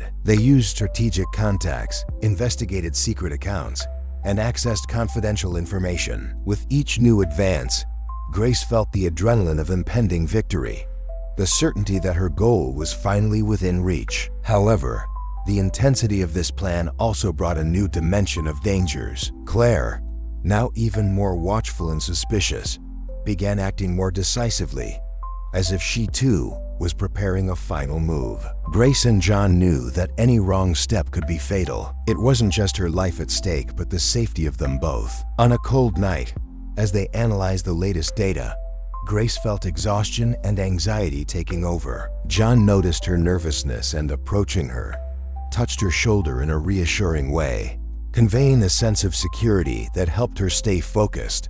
"Grace," he said, with a calm but firm voice, "we're ready. There's nothing left to fear. When the confrontation comes, we'll be prepared." She nodded, but she knew that for the plan to succeed, she needed to be emotionally prepared for the final showdown with Claire. She was about to face her sister, the direct cause of everything she had lost. This was the moment she had been waiting for all these years, but at the same time, the idea of facing her head-on brought an unexpected emotional weight. The night before the confrontation, John and Grace decided to spend a few hours alone. away from the technical details of the plan, to recharge. He took her for a walk around the estate, where the fresh air and silence helped calm their minds. They walked in silence for a while, side by side, each immersed in their own thoughts, yet connected by a sense of complicity beyond words. Finally, John stopped and looked at her, his eyes full of understanding. "Grace," he murmured in a low, deep tone, "when all this is over, when Claire and her family are exposed, what do you want for your future?" The question took her by surprise. Grace had never seriously thought about a future beyond revenge. Her sole purpose for years had been to bring down the Evans family and expose each of their crimes. But now, beside John, the idea of a different future, one not shaped by pain and resentment, seemed like a real possibility. I don't know, John," she admitted, with a hesitant smile. "I've spent so much time planning this moment, focused on the past, that I never thought about what would come after." She looked away, as if vulnerability was a weakness she wasn't yet ready to reveal completely. "But maybe I want something new, something that's not defined by pain." He smiled, his gaze softened by understanding. "That something new can be anything you want, Grace. And if you'll let me, I want to be there by your side when that time comes." She was moved by the promise implied in his words. For the first time, she felt that, with him, she could truly rebuild her life. Her heart racing, Grace stepped closer, and without saying anything, embraced him tightly.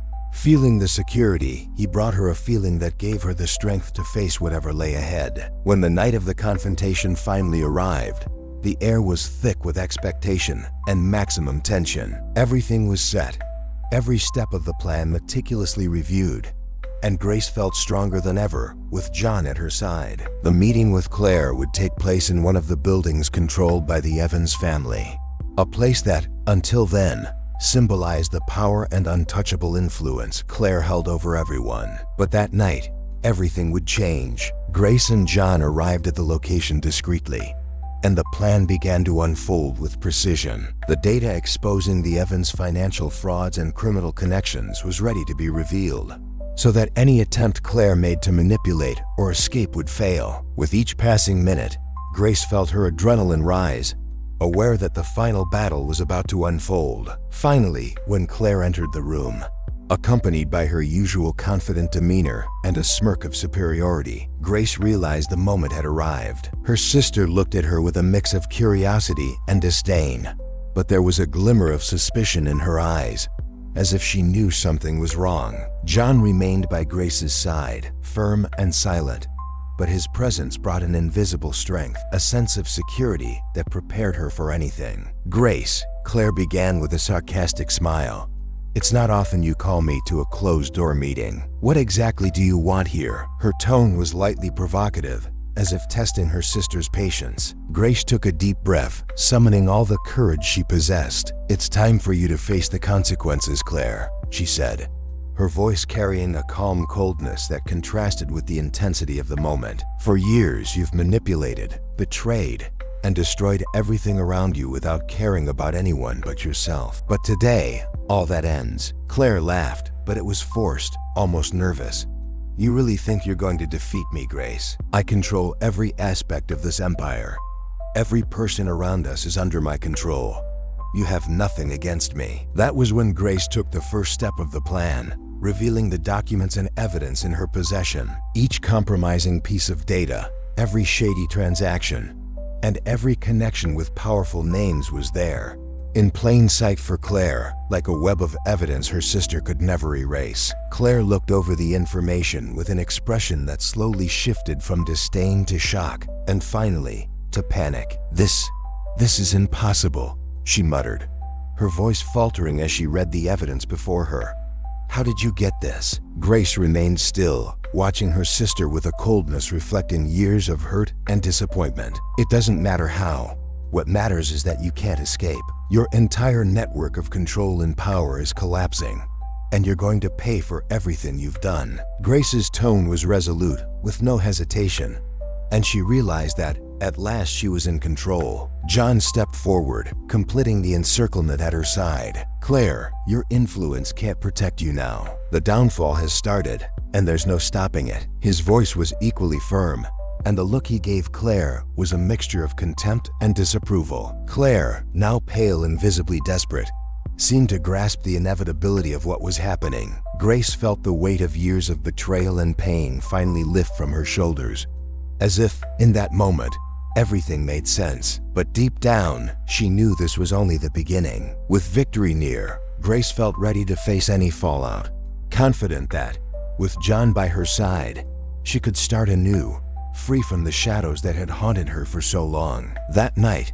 the confrontation with Claire had left a trail of tension in the air, but it also brought a slight sense of relief. The first step toward justice had finally been taken. Grace felt the weight of the revelation still heavy on her shoulders, as if exposing those truths had opened a door she'd kept shut for years. When she and John returned to the mansion, he noticed the exhaustion overtaking her, as if the battle was starting to drain her strength in ways she hadn't expected. John led Grace to the living room in silence, offering her a glass of water. She sat down, trying to organize her thoughts while he watched quietly, waiting for her to be ready to speak. And for the first time, Grace felt she no longer needed to hide the burden she carried. John's silent support brought a calmness that made her defenses gradually dissolve. "John," she began, almost hesitantly, her voice marked by a vulnerability she rarely showed. "You already know part of the story, but maybe it's time you understood just how much it's destroyed me." She looked away, staring at the glass in her hands as if it could help her arrange the painful memories. "Years ago, I was a dedicated attorney," she continued, her voice now gaining a firmer tone. "I was involved in an important case, representing a client against a corporation deeply tied to my family's business. I believed that what I was doing was right, that I could bring some change to that rotten environment. But Claire realized I was willing to move forward, even if it meant exposing the Evans name. So she set a trap, along with others who benefited from this corrupt system." She paused, fighting back the anger and pain that resurfaced with the memory. "They used blackmail, manipulated evidence. Within days, I found myself accused of crimes I never committed, and my name was ruined. I lost my career, my credibility, everything I had worked for. It was as if they had ripped the ground out from under me." John listened in silence, but she could see the understanding and indignation in his face. When he placed his hand over hers, the warm and steady touch brought her back to the present, and Grace felt something within her relax. "Grace," he murmured, his voice low but filled with sincerity, "you didn't deserve any of that. No one has the right to destroy a life like that." She looked at him, surprised by the intensity in his words. For the first time, she felt that someone truly understood the depth of what she had endured, and the pain of carrying that betrayal mingled now with a sense of relief. John was by her side, not only as an accomplice, but as someone who believed in her and in what she was fighting to rebuild. "Since then," she continued, taking a deep breath, "my life has become a quest for justice, but also for something that would bring me peace. I knew that before any fresh start, I had to confront Claire and my family. They needed to pay for what they'd done." John's response came with a firm tone, his eyes shining with a determination they now shared. "Grace, you deserve justice, and I'll make sure you get everything back. But I want you to know that I'm here, no matter what happens. I won't let you carry this burden alone." She remained silent, absorbing his words, knowing that she no longer had to fight alone, that she could trust someone, moved her deeply. But at the same time, involving him in such a risk scared her. There was something about John that awakened in her a desire to protect him, a fear that the path she had chosen might put him in danger. "John," she said, her tone now tinged with a mix of gratitude and hesitation, "this battle won't be easy. Claire and my family are capable of anything to protect themselves. I don't want to drag you into something that could end unpredictably." He squeezed her hand, his gaze determined and unwavering. "Grace, I knew what I was getting into from the beginning, and still, I chose to be by your side. Nothing they do will push me away or stop what we're doing here." His words rekindled a strength and grace she hadn't felt in a long time. That support, that steady presence beside her, gave her more confidence than any strategy or plan. For the first time, she felt unconditionally supported, and the desire to continue with him fueled her with even more resolve. In the days that followed, They dedicated themselves entirely to the final plan. Each document, each piece of evidence, and each contact was an essential part that they pieced together carefully, like a trap tightening with every move. As they laid out the final steps, Grace and John were closer than ever, sharing secrets, fears, and hopes. With each new step, Grace felt her goal within reach, but she also realized that, with John by her side, she could finally dream of something beyond revenge. During the late nights of planning, the connection between them only deepened, and John's presence became a constant that strengthened her in a way she had never known before. He wasn't just a partner, he was someone with whom she was beginning to envision a future. This possibility, something that had once seemed impossible to her, now felt almost tangible. One night, as they discussed the final details of the plan, John observed her quietly, his eyes focused on her every expression. Grace noticed his gaze, and the silence between them grew dense, as if they both knew there was something unspoken hanging in the air. "Grace," he said, his voice low but filled with sincerity, "after all this, I hope you know there's more to life than revenge. Something worth building." She felt the impact of those words, a promise touching something within her that she barely recognized. Grace knew he was right, that with him, she could see a new beginning. The weight of the pain she carried had lightened with John by her side, and the possibility of finally freeing herself from the past made her long for that future. She looked at him, her heart racing, realizing that for the first time, she had a reason to believe in something beyond the justice she had been seeking. As John leaned in and held her face, his touch was gentle and protective. His eyes held a blend of admiration and tenderness that took her breath away. And as he kissed her, Grace felt as if that moment sealed everything they had built together. It was a silent promise, an assurance that he would be there for her, no matter what. That night, as she finally fell asleep, Grace knew that as much as her vengeance against the Evans family was her mission, there was now something even more important. Her bond with John, the possibility of a future together, was the new strength that drove her, and she was determined to fight for it, regardless of the risks they would still face. The final confrontation was near, and with him at her side, Grace knew she had more than a chance for justice. She had a reason to start anew. The morning after the initial confrontation, John was already in action. He knew there was no time to lose, especially now, after the promises he'd made with Grace. In the office at Miller Tech, John began mobilizing his network of influence.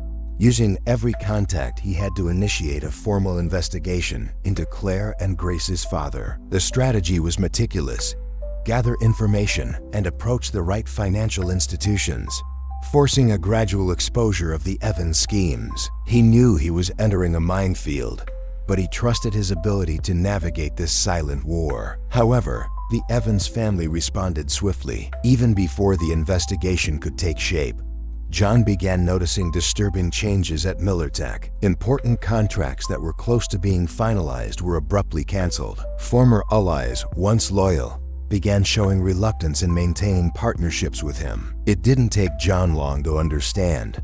Claire and Grace's father were responding with a direct attack. They were pressuring every link in his network, hitting financially and wearing down his connections, making it clear that if he dared to continue, they wouldn't hesitate to destroy everything he had built. Grace quickly noticed the impact. In the following nights, the weight of the situation was evident in John's expression, even though he tried to hide it. One evening, seeing him sitting quietly in his office, studying reports on the accumulating losses, she felt a knot in her throat. Deep down, she knew it was all happening because of her, and the guilt threatened to become unbearable. She walked into his office and watched him, feeling the urgency to convince him to pull back before his career and reputation were completely ruined. "John," she began hesitantly, "I didn't want you to go through this. They're putting everything at risk to push you away from me, and you don't deserve to carry that weight." He looked up, his face serious but with a slight smile of understanding. "Grace," he said in a calm tone,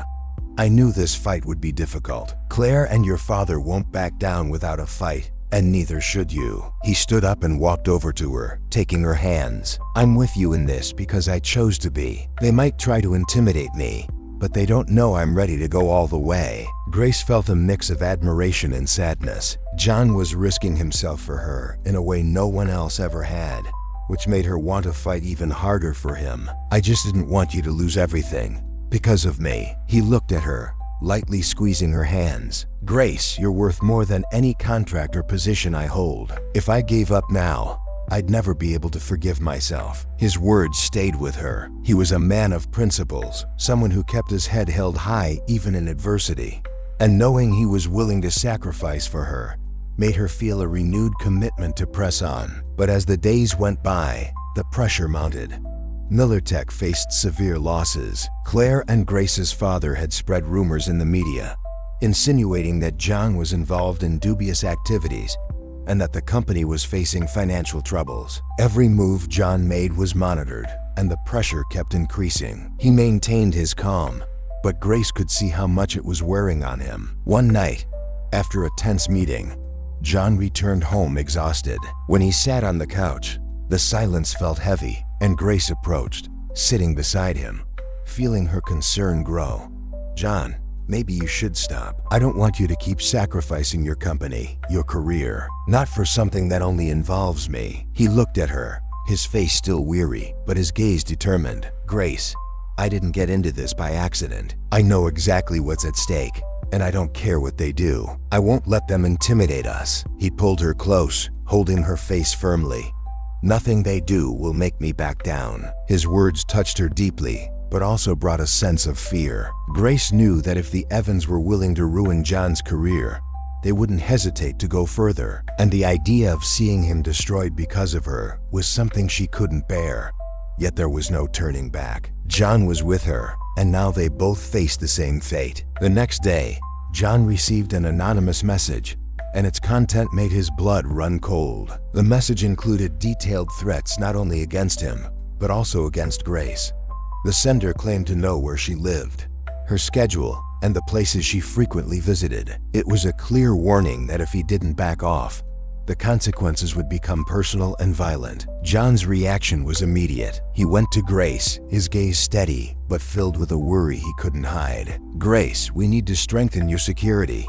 I won't let anything happen to you." She looked at him, surprised by the intensity of his words, but also touched by the care he showed. "I knew they might respond like this, John, but I can't back down now. If I do, everything we've worked for will be in vain." He nodded, but the concern was still evident in his eyes. "They can try whatever they want, but I swear I'll do everything I can to protect you." In the days that followed, they intensified the plan, increasing surveillance and expanding their network of contacts to prepare against any move by the Evans. Grace and John were more united than ever, and the bond they had built kept them strong despite the growing threats and danger. Finally, one evening, as they reviewed the final details of the plan, John paused, watching Grace in silence. She looked up, feeling the intensity of the moment, and the silence between them seemed to carry everything they didn't need to say. "Grace," he said, his voice low but full of determination, "I need you to know that,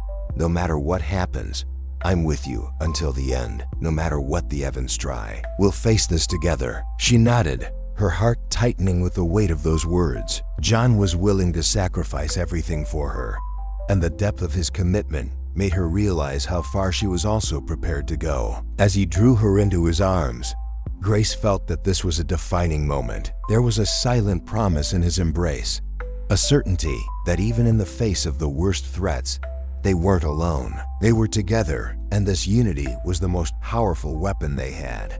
But deep down, she knew the final showdown was near. The battle against the Evans was reaching its climax, and the fate awaiting them was uncertain. Claire was in her office, her slender fingers sliding over the detailed report of recent investigations and attacks against MillerTech. With each line she read, a silent fury simmered inside her. Grace and John were working together, conspiring to destroy everything she and her father had built. Her sister's betrayal was an affront she would never forgive, one that demanded an immediate response. Determined to end this personally, Claire decided to confront them, and she would do it publicly.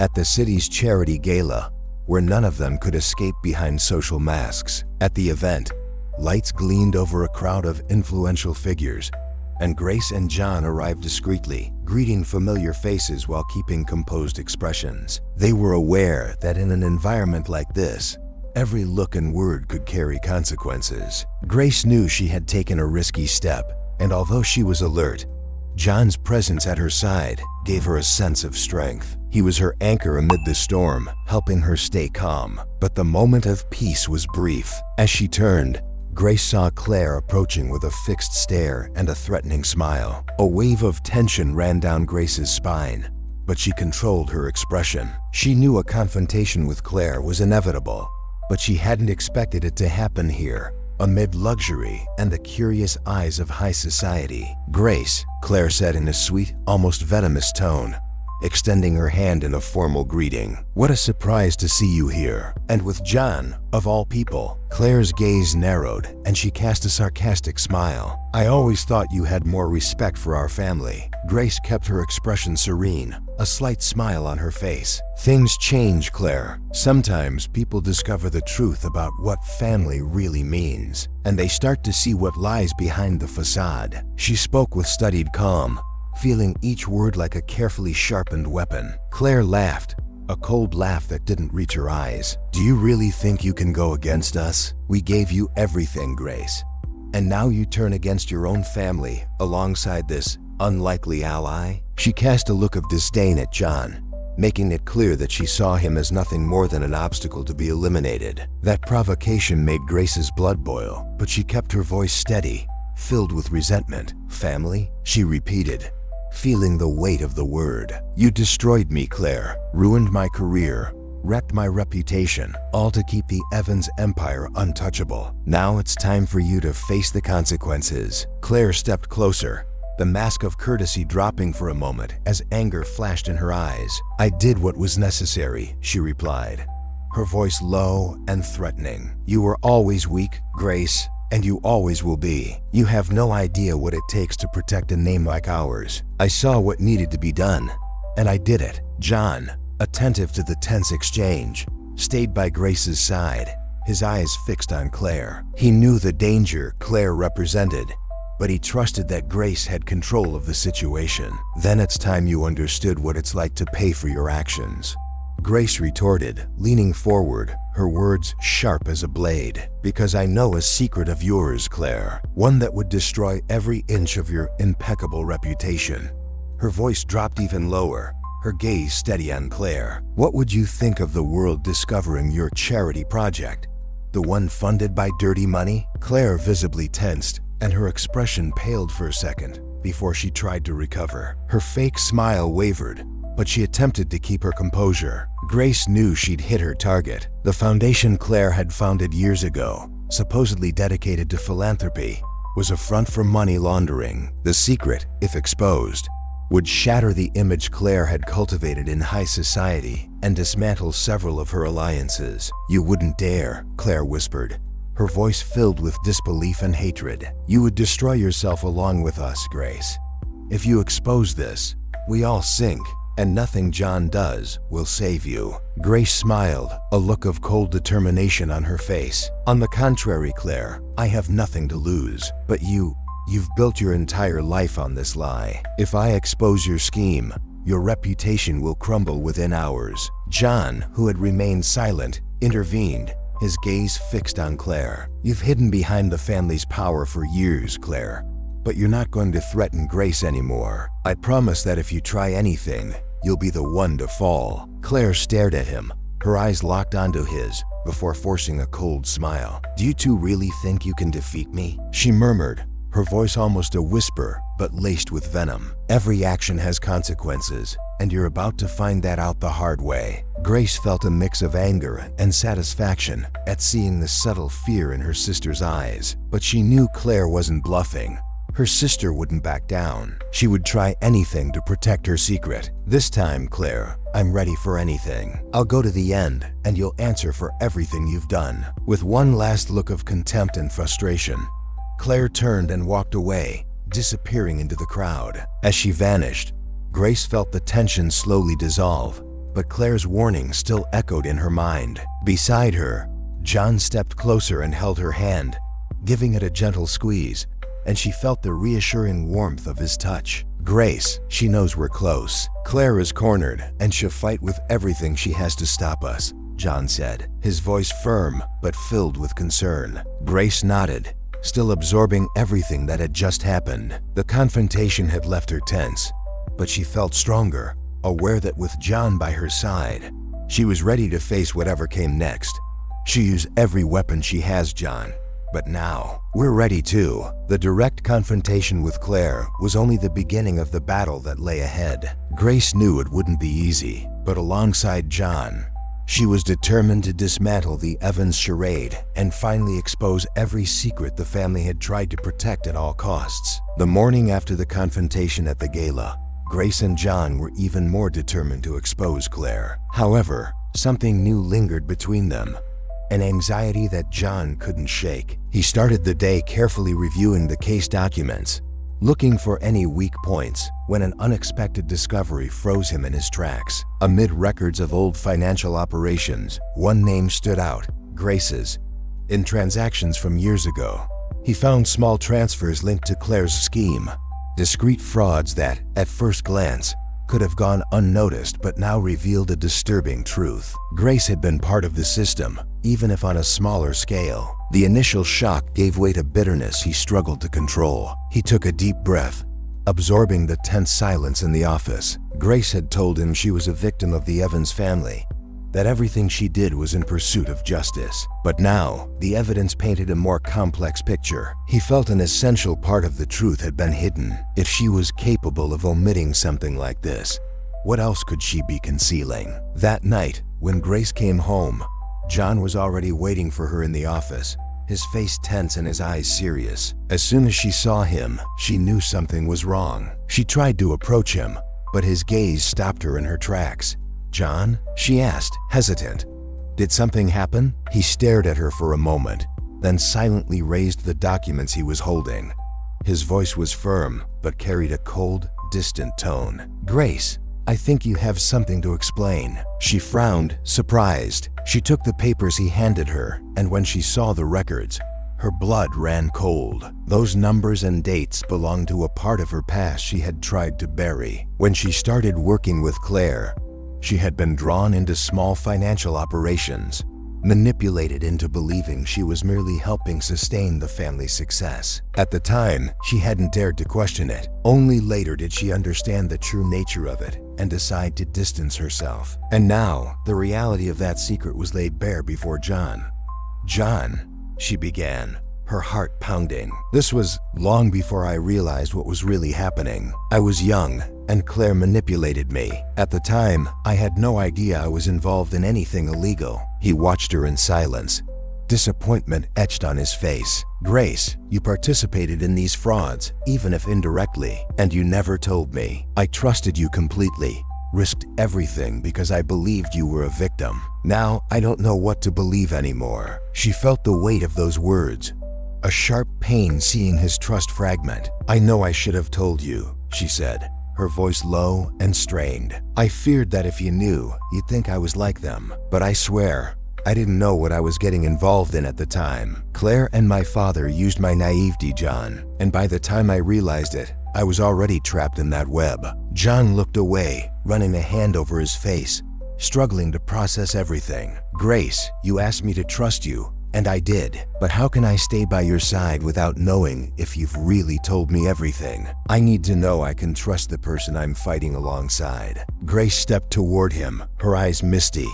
"John, I know I made a mistake, but I didn't hide this to deceive you. I was afraid you'd think I was one of the people I'm trying to bring down. Please try to understand that I'm not that person anymore. I want to expose every crime they committed, clear my name, and end this story once and for all." He looked at her for a long moment, struggling with frustration and hurt. Part of him wanted to believe her, to accept that she had merely been a victim of Claire's manipulation. But the fear that Grace might still be hiding something created a barrier between them. After a long sigh, John spoke, his voice softer but still cautious. "Grace, I want to believe you, but from now on, I need you to tell me everything. No half-truths or omissions." She nodded, feeling the weight of the promise she was about to make. "I understand, John.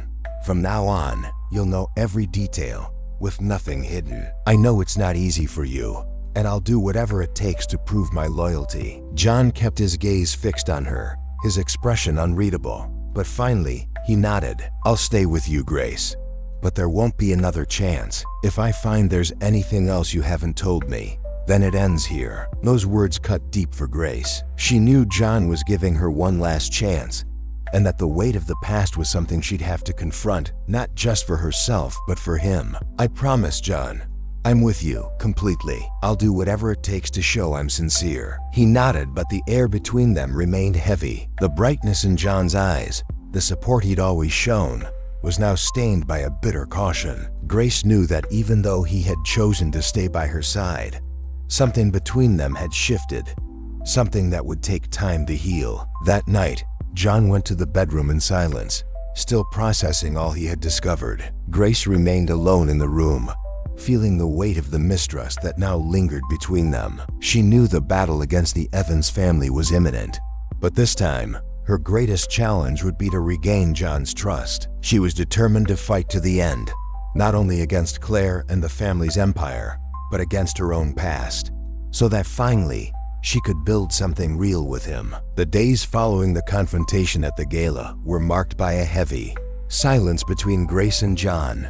The revelation of Grace's past involvement in her family's frauds had cast a shadow over their relationship. John, though deeply shaken by the distrust this revelation stirred, couldn't ignore what he felt for her. There was something about Grace that went beyond any revenge plot, something that drew him with a force he struggled, unsuccessfully, to control. But to him, expressing these feelings now would be reckless. He needed to be sure that together, they could bring down Claire and Grace's father. Only then could they face what truly existed between them. Grace, on her end, felt the weight of the distance between them. Although John was by her side and committed to helping, an invisible barrier remained, one she herself had built by hiding a part of her past. This made her even more determined to commit to the plan, eager to prove to John that she was worthy of his trust. She wanted to show, with every action, that despite her mistakes, her commitment to justice was genuine. One afternoon,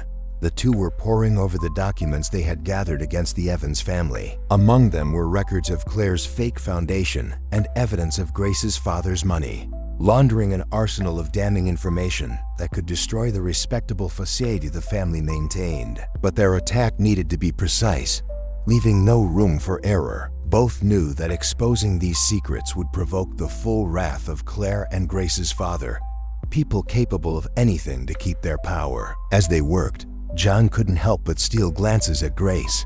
With every page she reviewed, every detail she scrutinized, he saw her determination, and he felt captivated by her strength. The urge to reach out and reveal his feelings was almost unbearable, but reason kept him in check. He knew he needed to protect his heart until all doubts were fully dispelled. "John," Grace called, interrupting his thoughts. She pointed to a set of illegal transactions. "These accounts are directly tied to Claire's name. If we can get these records to the public, we'll dismantle her philanthropic facade in a matter of days."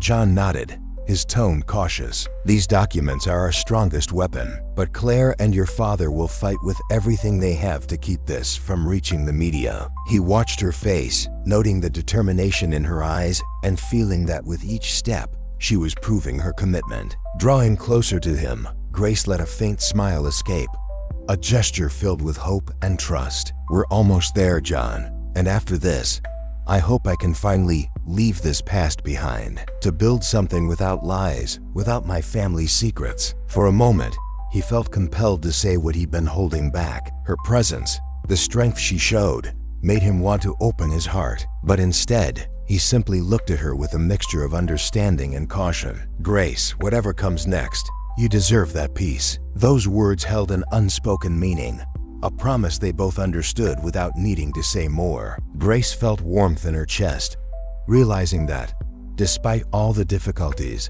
a strong connection remained between them. The silence that followed was filled with a gentle tension, loaded with unspoken words. By the end of the week, John decided it was time for a break. The rising tension and intensity of the plan were consuming them, and he thought it was important to remember who they were beyond the battleground. He invited Grace for coffee in a quiet place, away from the watchful eyes of high society. She was surprised by the invitation, but accepted.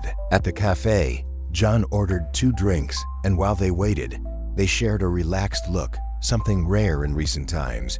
"Why this place, John?" Grace asked, curious, with a slight smile. He shrugged, but there was a glimmer in his eyes. "I thought we needed a break to remember why we're doing this. Sometimes, the tension makes us forget the reasons behind it all." She nodded, her gaze softening. "You're right. It's easy to get lost in so much hate and so much pain. And the risk you're taking for me isn't small. I still wonder if I'm leading you down a path with no return." He looked at her intensely, the words on the tip of his tongue, though he held back again. John wanted to tell her that he would do it as many times as needed, that despite the risk, he didn't care as long as he was by her side. Instead, he placed his hand on hers, a comforting gesture, and replied, "Grace, whatever happens, I'm with you, and I have no regrets." The sincerity in John's gaze moved her, and she sensed a promise there, something deeper than the plan they had crafted. The silence between them felt like a secret conversation, an exchange of feelings they both knew but dared not reveal. When they returned to John's house, they resumed their work. Grace focused on analyzing a batch of emails and contact records, incriminating Claire and her father. She felt that the plan was finally taking shape. The Evans family's facade was about to crumble,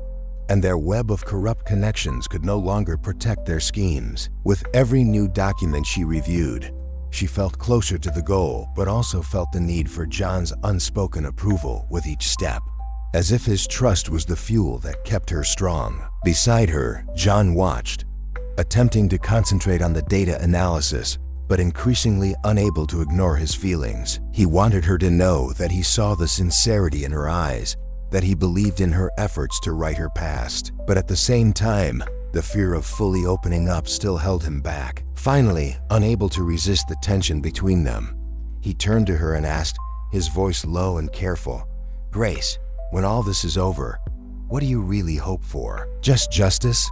She hesitated, answering in a sincere whisper, "I want more than justice. I want peace. I want something real, something that won't tie me to the past." She looked away for a moment before meeting his gaze again. "And I also want to believe that I can start over." John felt the weight of those words and nearly let himself reveal everything he had been holding back. But instead, he pulled her into a brief, deep embrace. She rested her head on his shoulder, feeling the warmth and safety of his touch.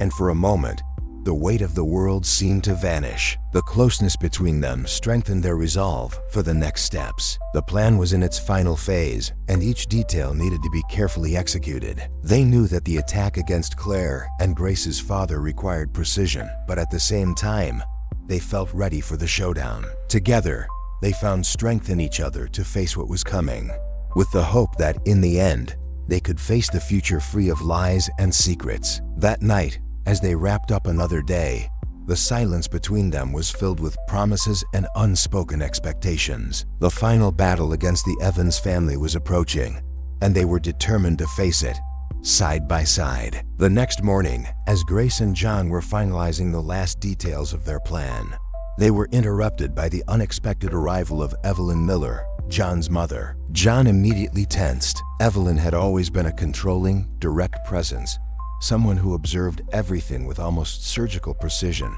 and never hid her disapproval of Grace. If she had come unannounced, it meant she had something crucial to say. As she entered the office, Evelyn gave Grace a brief look, as if weighing every aspect of the situation before even beginning to speak. She then turned to her son, her eyes fixed on him. "John," she said, using the firm tone she reserved for moments when she wanted to be taken seriously, "we need to talk. I'm here because I have information that might be useful to you." And this young woman, Grace held her gaze steady, refusing to show any discomfort under Evelyn's scrutiny. She knew Evelyn disapproved of her and saw her as a threat to John's life, but she would not back down.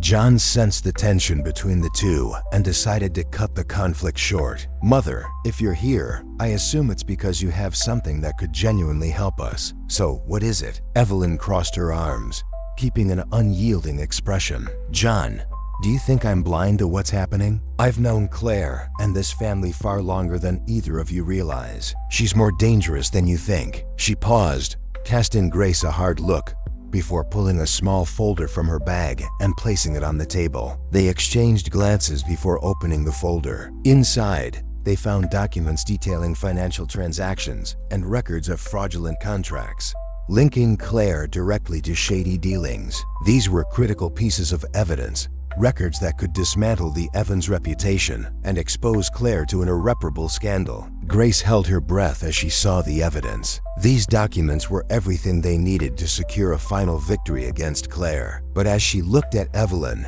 she sensed something else in her expression. "These records," Evelyn said with calculated coldness, "are the key to what you're trying to accomplish. But before I hand them over, I have one condition." John furrowed his brow, surprised. "What condition?" Evelyn then turned to Grace, her face impassive, but her eyes filled with resolve. "I want you to leave my son's life when this is over." Evelyn's words struck Grace like a blow, each syllable carrying an uncompromising demand. Grace fell silent, trying to process the request, while the tension in the air became unbearable. She knew Evelyn wasn't a woman who backed down once she'd made a decision. "Evelyn," Grace began, her voice calm, though her heart was racing. "I understand your concern for John, but what you're asking isn't fair. I'm here by his side because I believe in what we're doing." Evelyn didn't avert her gaze, her tone unrelenting. "John deserves a life free from the shadows and dangers you've brought to him. Grace, I won't stand by and watch him become trapped in a past that only brings risks and complications. If you truly care about him, you'll understand that this is the best choice." The ache in Grace's chest grew with each word. She knew Evelyn was prepared to do whatever it took to drive her away from John. Evelyn looked at her with a mixture of coldness and challenge, as if testing how far she was willing to go for him. After a long silence, Grace took a deep breath and nodded, a cold determination taking hold within her. "I accept your condition," she said, her voice low but firm. "If these documents are what we need to bring Claire down, I'll do it. And when it's over, I'll walk away from John." John stood frozen, his face a mixture of disbelief and frustration. "Grace, you didn't have to agree to that. My mother doesn't get to make this kind of demand. It's not her place to decide who stays or leaves my life." Grace forced a sad smile, though her eyes held a sorrow he had never seen before. "John, I've brought complications into your life. You deserve a chance to live without the consequences of my past." She looked away, struggling to control the emotion that threatened to surface. "Let's finish what we started, and then I'll keep my promise." John felt a wave of anger and hurt at hearing those words. He wanted to shout that she was wrong, that he had chosen her fully aware of the risks. But as he looked at Evelyn's resolute face and the resigned sadness in Grace's eyes, he realized they were firm in their decisions. Satisfied, Evelyn handed the folder to Grace, her look a mixture of respect and triumph. "I expect you to keep your word, Grace. John deserves a peaceful future, free from the ghosts of the Evans." With one last hard look, Evelyn left the office, leaving John and Grace alone amid the weight of that conversation. Grace stood still, clutching the folder with the evidence, feeling the impact of the promise she had just made. John approached her, his eyes shining with restrained emotion. "Grace, why did you do it? Why did you agree to her terms?" Grace took a deep breath, holding back the tears that threatened to fall. "Because I know that as much as I want to be by your side, your mother is right. My past, it's too heavy. You deserve a life unburdened by the mistakes of my family." She looked away, knowing that deep down, she was trying to convince him of something that also hurt her deeply. John took her hand, his touch full of a sincerity that shook her. "Grace, I chose to be with you, and no one, not even my mother, can decide what's best for me. If you want to give up, then tell me now. But don't do it for others." Grace smiled, but it was a sad smile, the smile of someone who knew she was giving up something precious. "John, this isn't about giving up. It's about justice. Your mother is right. Your life shouldn't bear the weight of my family's sins." She took a deep breath, determined. "Let's finish this, and afterward, we'll see what's left for each of us." John felt his chest tighten at her response, sensing the hidden farewell in Grace's words. But as he looked at her determined face, he decided that for now, the most important thing was to see their plan through. That night, as they reviewed the evidence Evelyn had given them, the silence between them was thick with tension and something else. A sense of farewell, an unspoken promise that they were about to face the last battle together. They were ready to confront Claire and expose the Evans family secrets.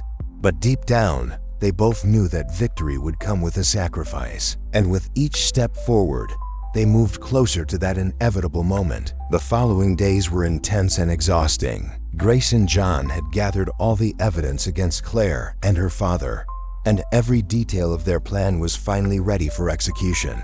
But as they worked, a heavy silence loomed between them. Both sensed that the moment of truth was approaching, and while they avoided confronting that reality, they knew that Grace's promise to Evelyn hung over everything they had built together. On the eve of the decisive day, John took her to a secluded spot outside the city, a small clearing surrounded by tall, quiet trees. He could no longer bear the uncertainty and knew he had to confront Grace about what would happen afterward. They sat side by side, watching the sky darken, and the tension between them was almost palpable. Grace noticed the seriousness in John's face and felt her heart race, fearing the conversation they were about to have. After several minutes of silence, John finally broke the tension. "Grace, we're so close to achieving what we set out to do," he said, his voice low but firm.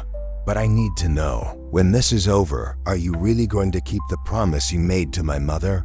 Will you just leave me?" Grace felt a tightness in her chest but kept her gaze forward, unsure how to respond. She knew that the promise she had made to Evelyn bound her, but her feelings for John made the idea of leaving him unbearable. She was torn between guilt and love, both crushing her in a cruel way. "John, I don't know," she admitted, her voice trembling. "I didn't want to make that promise, but you know how your mother is. She thinks I'm a risk to you, and maybe she's right. What my family did, you shouldn't have to carry that burden with me." John shook his head, frustration building inside him. "Grace, this decision has to be yours. I chose to stand by your side, no matter what, but I need to know what you truly want, not what my mother thinks is right." His words disarmed her, but also exposed an insecurity she had tried to hide. He was asking for a definitive choice, and she knew she could no longer avoid it. With every passing second, the weight of her decision felt more real, and the pain of having to choose between love and sacrifice was almost suffocating. "John, I love you," she confessed, her voice breaking. "But I'm afraid that with me, you'll never be free. That everything my family did will still haunt us." He grasped her shoulders, forcing her to meet his gaze, his eyes intense and filled with emotion. "Grace, this choice has to be yours, and I can't keep fighting to make you stay. I want you here, but only if you want to be here." Grace's eyes filled with tears, and for the first time, she couldn't contain her emotion. The pain of letting go of him was consuming her, but she also feared that keeping him close meant exposing him to risks he didn't deserve. Finally, she looked away, her heart aching. "John, if anything happened to you because of me, I'd never forgive myself." John stepped back, frustrated, his expression disillusioned. "Then maybe it's best to end this right here, Grace, because I can't stay with someone who's afraid to be with me." The silence between them was thick, and Grace felt torn, as if each of his words were pulling pieces of her determination away. He was asking her to stay, but the cost of doing so might be far too high. After a long moment, John sighed, his voice now resigned. "Let's finish what we started, and after that, let's see if either of us is still willing to fight for anything." Those words struck like a final blow, and Grace felt her heart break. John walked away, and she realized that, more than the victory over Claire and her father, the real issue at stake was her ability to allow herself to love and be loved, despite all the risks. But now, her hesitation had created a distance that might be impossible to bridge. When they returned home, they sank into silence, the tension between them growing as the decisive moment approached. They knew that the confrontation with Claire and Grace's father was imminent, and that the Evans family secrets would be exposed. But the sacrifice, it seemed, might be more painful than any victory they could achieve. And deep down, Grace feared that, in the end, victory might come at the cost of the love she most wanted to protect. The night of the charity gala arrived, bringing an atmosphere of expectation and tension. The hall was lavishly decorated, filled with business people, politicians, and socialites, all exchanging polite smiles and analyzing each other with guarded glances. Claire and Grace's father, Thomas Evans, moved confidently through the crowd, exuding the assurance of people who believed their power to be untouchable. To them, this was just another night to reinforce the public image of the family and strengthen the relationships that underpinned their influence. Grace and John entered discreetly, blending in with the guests. Though their expressions were composed, every movement radiated a determination that hinted at the fact that this night would be different. After months of careful planning, they finally had the evidence that would shatter the Evans' carefully cultivated image of respectability. With journalists and influential figures present, they knew this was the ideal opportunity to reveal the whole truth. As they made their way through the crowd, curious glances turned their way. Grace noticed that Claire and Thomas were unbothered, engaged in the usual dance of false smiles and handshakes. Seeing the confidence on their faces ignited a wave of indignation in her, and she tightened her grip on John's hand, drawing strength from his silent support. They knew they were just one step away from bringing down the Evans empire. Shortly after, John stepped onto the stage to open the evening's proceedings. His presence commanded attention, and a respectful silence settled over the room. Claire and Thomas looked on with interest, still oblivious to the fact that within moments, everything they had built would come crashing down. "Ladies and gentlemen," John began, his voice clear and firm, "it's an honor to be here tonight to support such an important cause, one that champions transparency and integrity." He paused, casting a cool glance in Claire and Thomas's direction, which made them exchange uneasy looks, sensing that something was amiss. "But the reason we're here," he continued, his voice growing serious, "goes beyond celebrations. It's also about revealing truths that have been hidden for far too long. Truths that all of you have a right to know." A hush fell over the room. Claire frowned, exchanging a nervous glance with Thomas, who had gone pale. John stepped back, signaling for Grace to join him on stage, and she felt her heart race as she took the microphone. All eyes turned to her, some curious, others surprised. "Good evening," Grace began, her voice controlled yet intense. "My name is Grace Evans. Many of you know me as the daughter of Thomas Evans and the sister of Claire Evans.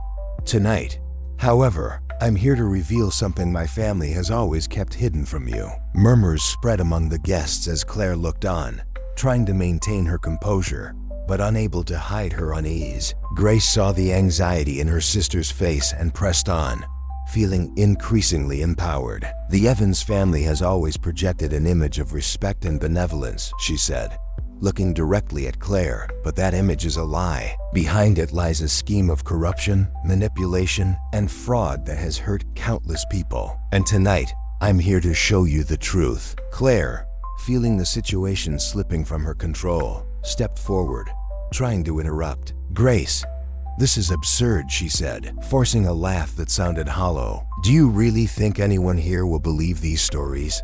But Grace wasn't intimidated. She turned to the audience and continued, ignoring her sister's attempt to intervene. "Behind the donations and philanthropic projects, my family hides a network of money laundering and fraud. For years, they have diverted millions of dollars, using these donations to serve their own interests. Contracts were manipulated, people were harmed, and I am here to expose every detail." The faces in the crowd reflected a mix of shock and disbelief. Some cast discreet glances at Claire and Thomas, who now looked tense, their expressions dark and angry. Camera flashes began to light up the hall as journalists, aware of the gravity of the revelation, captured every moment. Grace held up a tablet, displaying the documents on the screen. "For those who still doubt, we have proof." She swiped through the files, showing transactions, contracts, and financial records. Each document was a piece of evidence supporting her accusations. "These documents show how my family built an empire of lies." The crowd was stunned,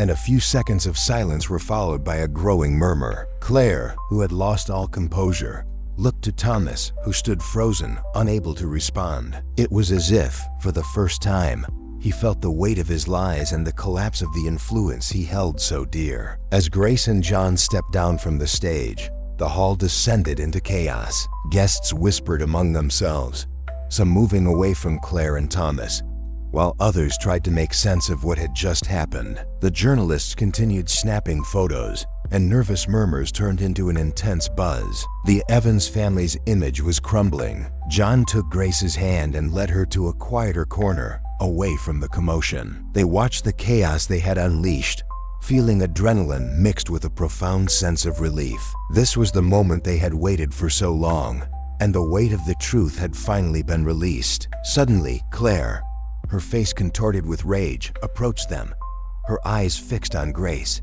"You think you can just destroy me, Grace? You think that, because you've gathered a few documents, you can undo everything we've built?" Grace held her gaze, feeling a calm resolve. "The difference between us, Claire, is that I have nothing to hide. Everything you've done is here," she said, pointing to the documents.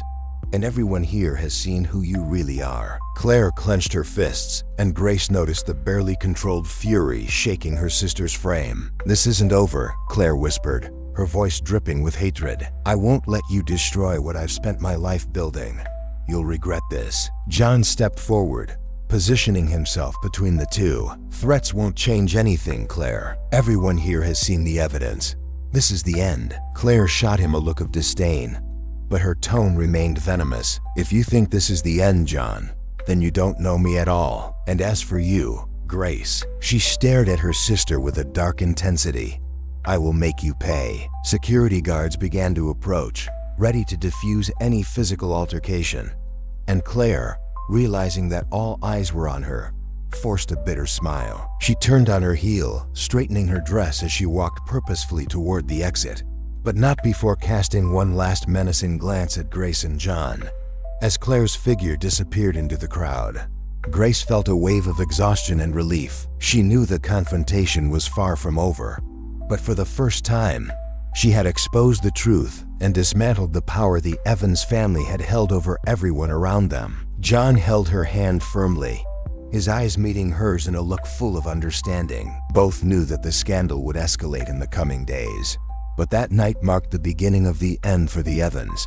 Amid the chaos and the flash of reporters' cameras, Grace and John left the event, aware that, from now on, everything would change. The morning after the gala event, the Evans scandal dominated the headlines and social media. The carefully constructed image that Claire and Thomas had maintained was in shambles, and former allies of the family distanced themselves, unwilling to get entangled in a crisis that seemed irreversible. What had once been a facade of respectability and power was now synonymous with fraud and manipulation. Although Grace and John were pleased with the impact of the revelation, they knew the risks remained. The Evans family would not let power slip away without one last attempt at retaliation. As she reviewed the next steps in their plan, Grace's phone rang. Seeing her mother's name on the screen, she hesitated. Her mother had often only reached out to pressure her into supporting the family's interests, and this call didn't seem any different. Something told her it would be yet another manipulation,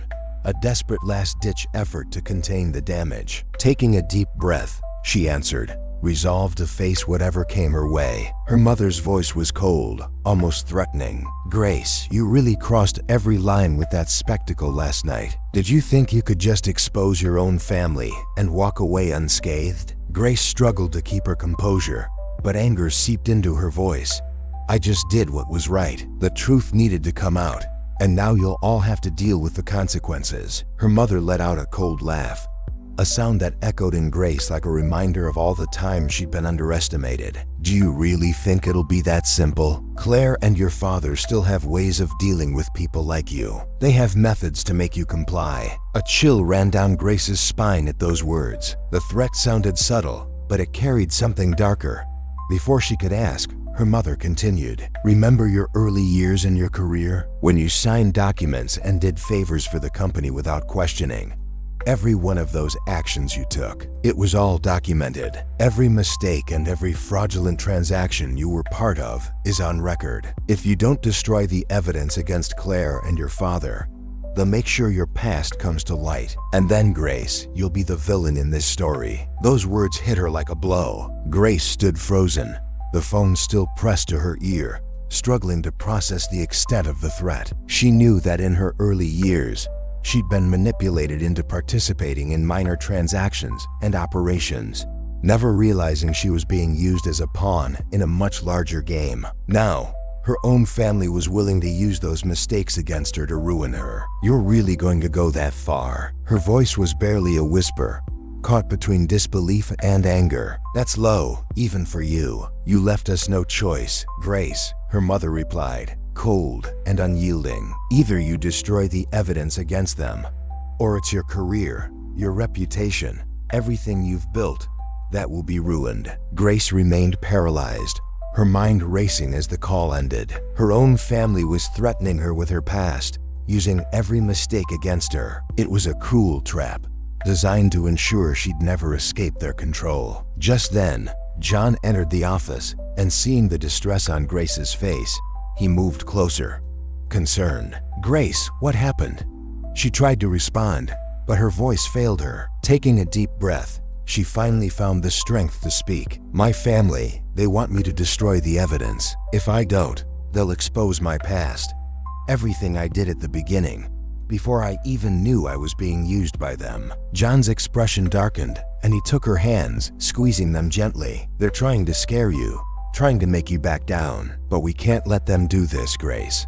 We're too close to the truth to turn back now. Grace pulled her hands from his, starting to pace. She felt the weight of fear and anger, swirling in a confusion that made it hard even to think. John, you don't understand. They have the power to destroy me completely. If this information comes out, it won't just be my family that's in ruins. It'll be my life, my reputation. John watched her, frustration evident in his eyes. Grace, you're better than this. They're holding your past over you because they know it's their only leverage. But we don't have to give in. This is your chance to break free. Grace stopped, her voice trembling with fear. What if I'm not strong enough to face this, John? If they expose everything, my career, the credibility I've fought so hard to build, will be shattered. You don't understand how terrifying that is for me. He looked at her, frustration turning to something deeper, almost a restrained pain. He took a step closer, his eyes intense. Grace, I'm trying to understand, but I also need you to see what's at stake. You made the decision to expose your family, and I've supported you every step of the way. But giving in now would mean destroying everything we've done. If you back down, they win, and you lose what matters most, your freedom. His words cut deeply, like a demand she wasn't sure she could meet.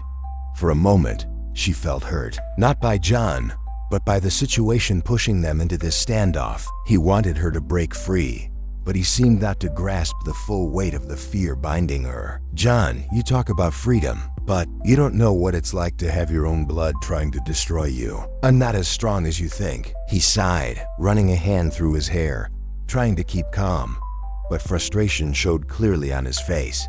Grace, I know this isn't easy. I know you're carrying the weight of everything they've done to you, but I'm here to face whatever comes with you. I can't fight this battle alone. If you give up now, everything we've built together will be for nothing. Grace felt the weight of his words like an impossible demand. The sense that he couldn't understand the full depth of her anguish only isolated her further, until she could barely contain the anger and fear boiling inside her. So that's it? She murmured, her eyes shining with frustration and pain. You're just going to leave me alone if I don't do what you think is right. John stepped back, his eyes reflecting the same pain she felt.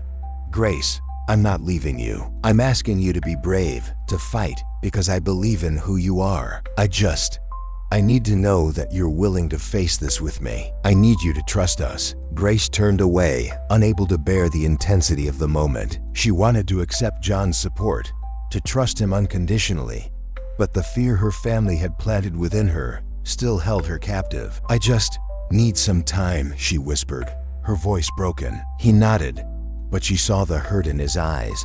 a shadow of disappointment that wounded her deeply. "All right, Grace, but we don't have much time.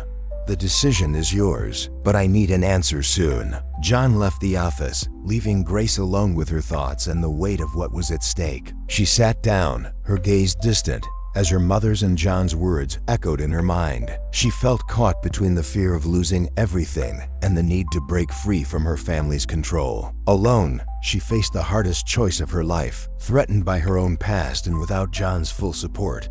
Grace realized that, to make her final decision, she would have to confront her own demons. The next night, after hours of solitary reflection, Grace made her decision. She knew her family would not hesitate to expose the mistakes of her past ones she'd made under the influence of Claire and Thomas, placing all the blame on her to save their own reputation. However, she could no longer bear to live under the Evans' threats, nor let them dictate her life's direction. To finally find peace, she'd need to sever ties with that past, even if the cost was letting go of the future she had started to build with John. At dawn, Grace sent John a message informing him of her decision. She thanked him for all his support, but stated that she would confront the Evans on her own. She was prepared to face the consequences and didn't want to drag him into a confrontation that she needed to handle herself. The choice to fight alone hurt, but Grace believed that if she were to expose everything, she couldn't risk John's future as well. However, by mid-morning,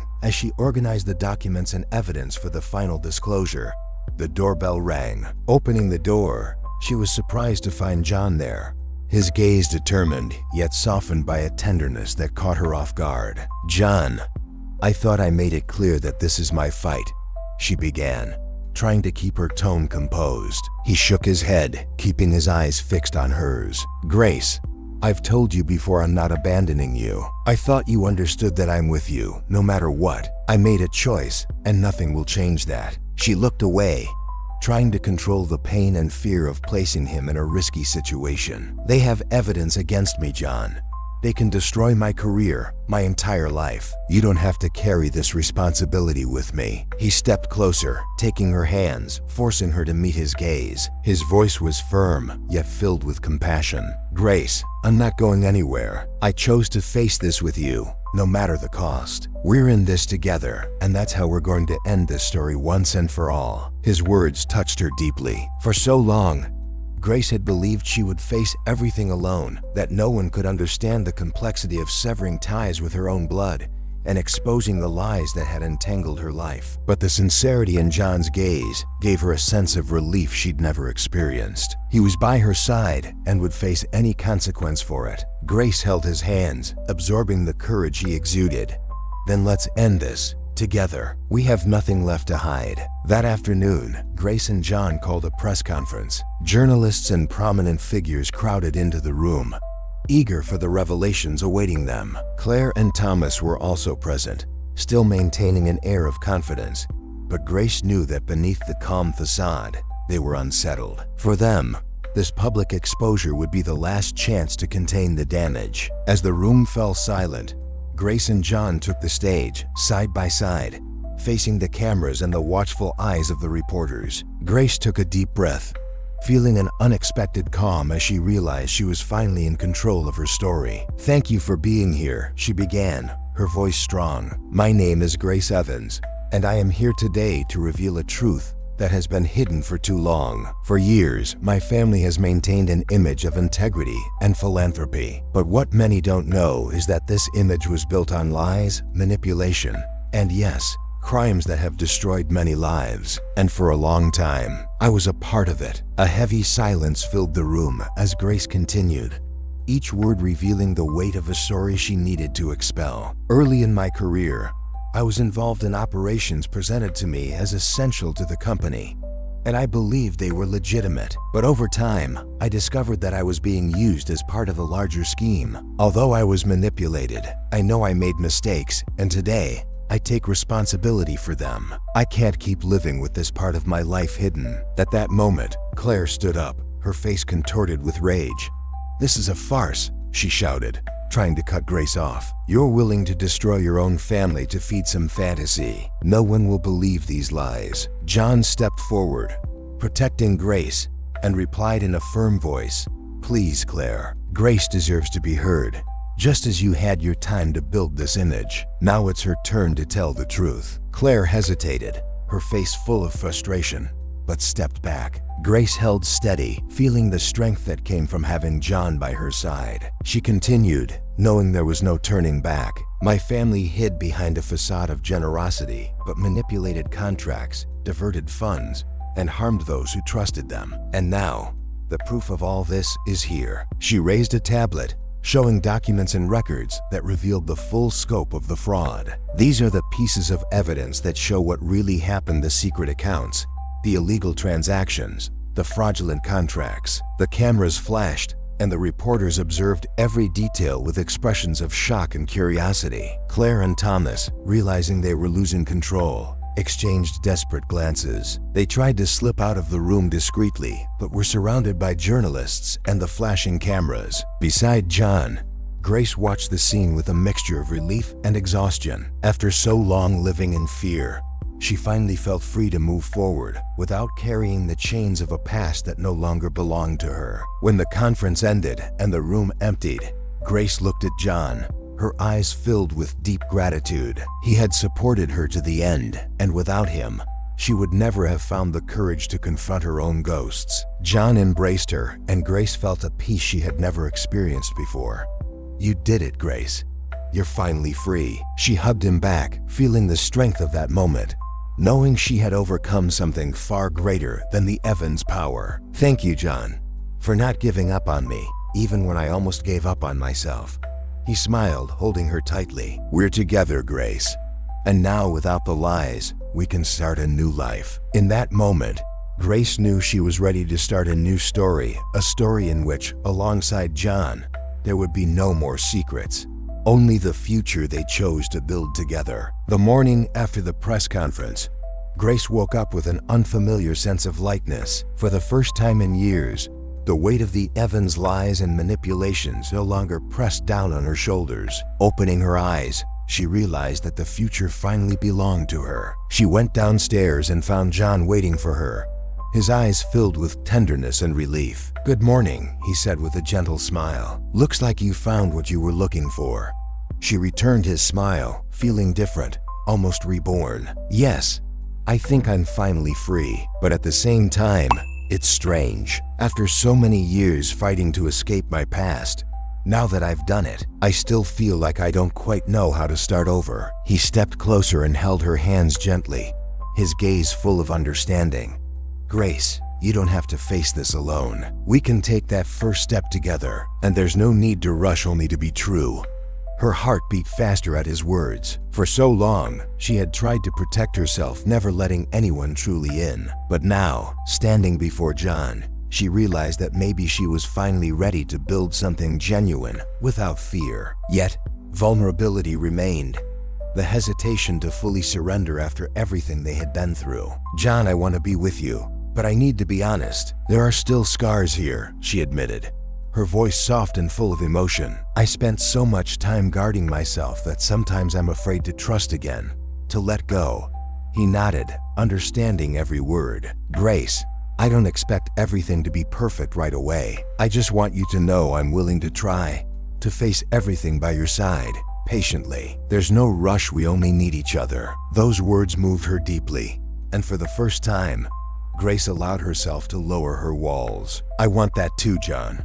I want it to be real, without fear, without hesitation. They stood in silence for a moment, and then John pulled her into a warm embrace, a gesture that conveyed security and a promise of unconditional support. In his arms, Grace felt that she could finally let go of the shadows of her past and, for the first time, embrace a love free from fear. In the days that followed, Grace and John began to rediscover life together, but this time without the weight of secrets and doubts that had once divided them. They strolled through the city, laughed together, and rediscovered the beauty of simple things, far from the pressures and manipulations of the past. Though the marks of what they'd faced remained, being with each other made every day lighter. One afternoon, as they walked through the park, John suddenly stopped and took her hands, pulling her close. His face was calm, but she could see the intensity in his eyes. Grace, after everything we've been through, I think you deserve to hear this." Clearly, and without any doubt, she looked at him,